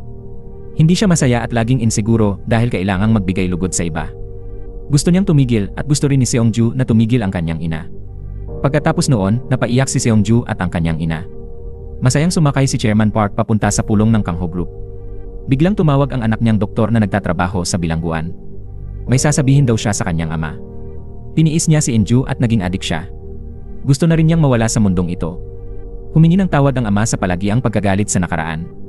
Nangako siyang gagampanan na niya ang tungkulin bilang ama. Samantala, nagmaneho si Inha papunta sa Kang-ho Group kasama ang 2 tauhan. Dumalo si Seongju sa pulong at umupo katabi si Huijo. Sa oras na yon, dumating din ang hipag at humingi ng pwesto kay Director Choi. Tapos, umupo rin si Ko Hee-chan sa parehong panig ng kaaway ni Huijo. Bigla, pumasok ang sekretarya at may ibinulong kay Seongju kaya agad umalis. Umakyat sina Inha at 2 katulong sa elevator para sa pulong ng shareholders. Pero pagbukas ng pinto, naghihintay na pala si Prosecutor Ha. Inanunsyo niya ang pag-aresto kay Inha sa pagpatay kina Inju at Mo Gi-jun. Habang matigas ang ulo ni Inha, biglang lumitaw si Tae-ho. Agad na tumawa si Inha nang may malamig na tingin. Sobrang nabahala si Director Choi nang mabalitaang naaresto si Chairman Inha. Nakatanggap si Tae-ho ng tawag mula sa isang babaeng doktor. Sinabi nito na gusto siyang makausap ng kanyang ama. Noon din, may 2 dating preso na humadlang sa gwardiya sa kalye. Lumitaw ang leader ng gang at sinabing noong nakakulong siya, pinilit siyang makinig sa gwardiya. Pero mayong malaya na siya, kabaliktaran ang lahat. Hindi dapat lumabag ang mga gwardiya sa kanilang profesional na etika. Dumating si Guan Ji at hiniling sa gwardiya na sumunod at makipagtulungan. Pagkatapos, kinaladkad din palayo ang gwardiya ng bilangguan. Bumalik si Chairman Park sa opisina at nakita si Tae-ho na naghihintay. Sinabi ni Tae-ho na ipinangako ni Chairman Kang ang Kang-ho Energy Company sa kanya. Abala si Tae-ho sa pagpili ng susuportahan kaya hindi napansin ang pagtaas ng stock. Sinabi ni Chairman Park na nakita niya ang batang Chairman Kang kay Tae-ho. Hiniling ni Tae-ho na huwag nang makialam kay Inha at siya na lang ang alagaan. Samantala, nagsimulang tanungin ni Prosecutor Ha si Inha. Gayunman, naisip ni Inha na mali ang pag-aresto sa kanya nang walang ebidensya. Agad na nagsenya si Prosecutor Ha at pumasok si Mo Gi-jun, buhay pa pala. Nang gabing tinangkang patayin si Mo Gi-jun, dumating agad ang doktor at nailigtas siya. Pagkatapos, nakatanggap si Tae-ho ng tawag mula sa babaeng doktor. Sinabi nito na tama ang hula niya na inatake nga si Mo Gi-jun. Noon, pumunta si Tae-ho sa bilangguan para lihim na makausap si Mo Gi-jun. Tinanong niya kung alam nito kung sino ang gustong pumatay sa kanya, ang taong tatalikod sa kaibigan. Wala raw kaibigan si Inha, ginagamit lang siya nito para sa sariling kapakanan. Nangako si Tae-ho na tutulungan siyang makawala sa pagiging alipin at mabuhay ng malaya. Sa kasalukuyan, galit na hinawakan ni Mo Gi-jun ang kwelyo ni Inha. Sinabi niyang ginawa niya ang lahat para protektahan si Inha. Tapos tinanong niya si Inha kung lagi niyang tinuring na aso si Mo Gi-jun. Di inaasahan, malamig na sinabi ni Inha na kung aso siya, dapat niyang protektahan ang amo hanggang huli. Gusto ni Mo Gi-jun na sampalin si Inha pero pinigilan siya ng mga taga-usig. Kinabukasan, sinalakay ng mga taga-usig ang Future Strategy Office kung saan direktor si Inha. Kinumpiska rin nila lahat ng dokumento doon. Sa ospital, nagmamadaling pumasok ang mga doktor at nurse sa kwarto ni Chairman Kang dahil humihinto na ang puso niya. Samantala, nakatanggap din si Inha ng pakete mula sa kanyang ama. May laman itong desisyon ng korte na kanselahin ang apelyidong Kang ni Inha. Ibig sabihin, babalik siya sa dating apelyido niyang Baek. Binasa ni Inha ang desisyon at natawa sa sarili niyang kabaliwan. Samantala, tinawagan ni Huijo si Tae-ho at sinabing gusto niyang makipagkita sa mansyon niya. Nang pumasok si Tae para makita si Huijo, bigla na lang lumitaw si Chairman Kang sa wheelchair. Lubos na nagulat si Tae-ho. Agad pumasok si Huijo para makausap ng ama si Tae-ho. Pagkatapos may ipinaalam si Chairman Kang kay Tae-ho. Kasalukuyang isinasagawa ang paglilitis kay Inha. Nang hina ng huling salita, tumingin si Inha sa dating mga kaibigan. Sabi niya, sabay silang naglakad pero magkaiba ang patutunguhan. Pagkatapos, sinimulan ng hukom ang pagbigkas ng sentensya. Pinatay ni Inha ang kapatid at tinangkang patayin si Mo Gi-jun. Si Inha ay hinatulan ng habambuhay na pagkabilanggo. Pagkatapos, binisita ni Tae-ho si Inha. Sinabi ni Tae-ho na hindi niya patatawarin si Inha. Nang marinig ito, sinabi rin ni Inha na di siya hihingi ng tawad.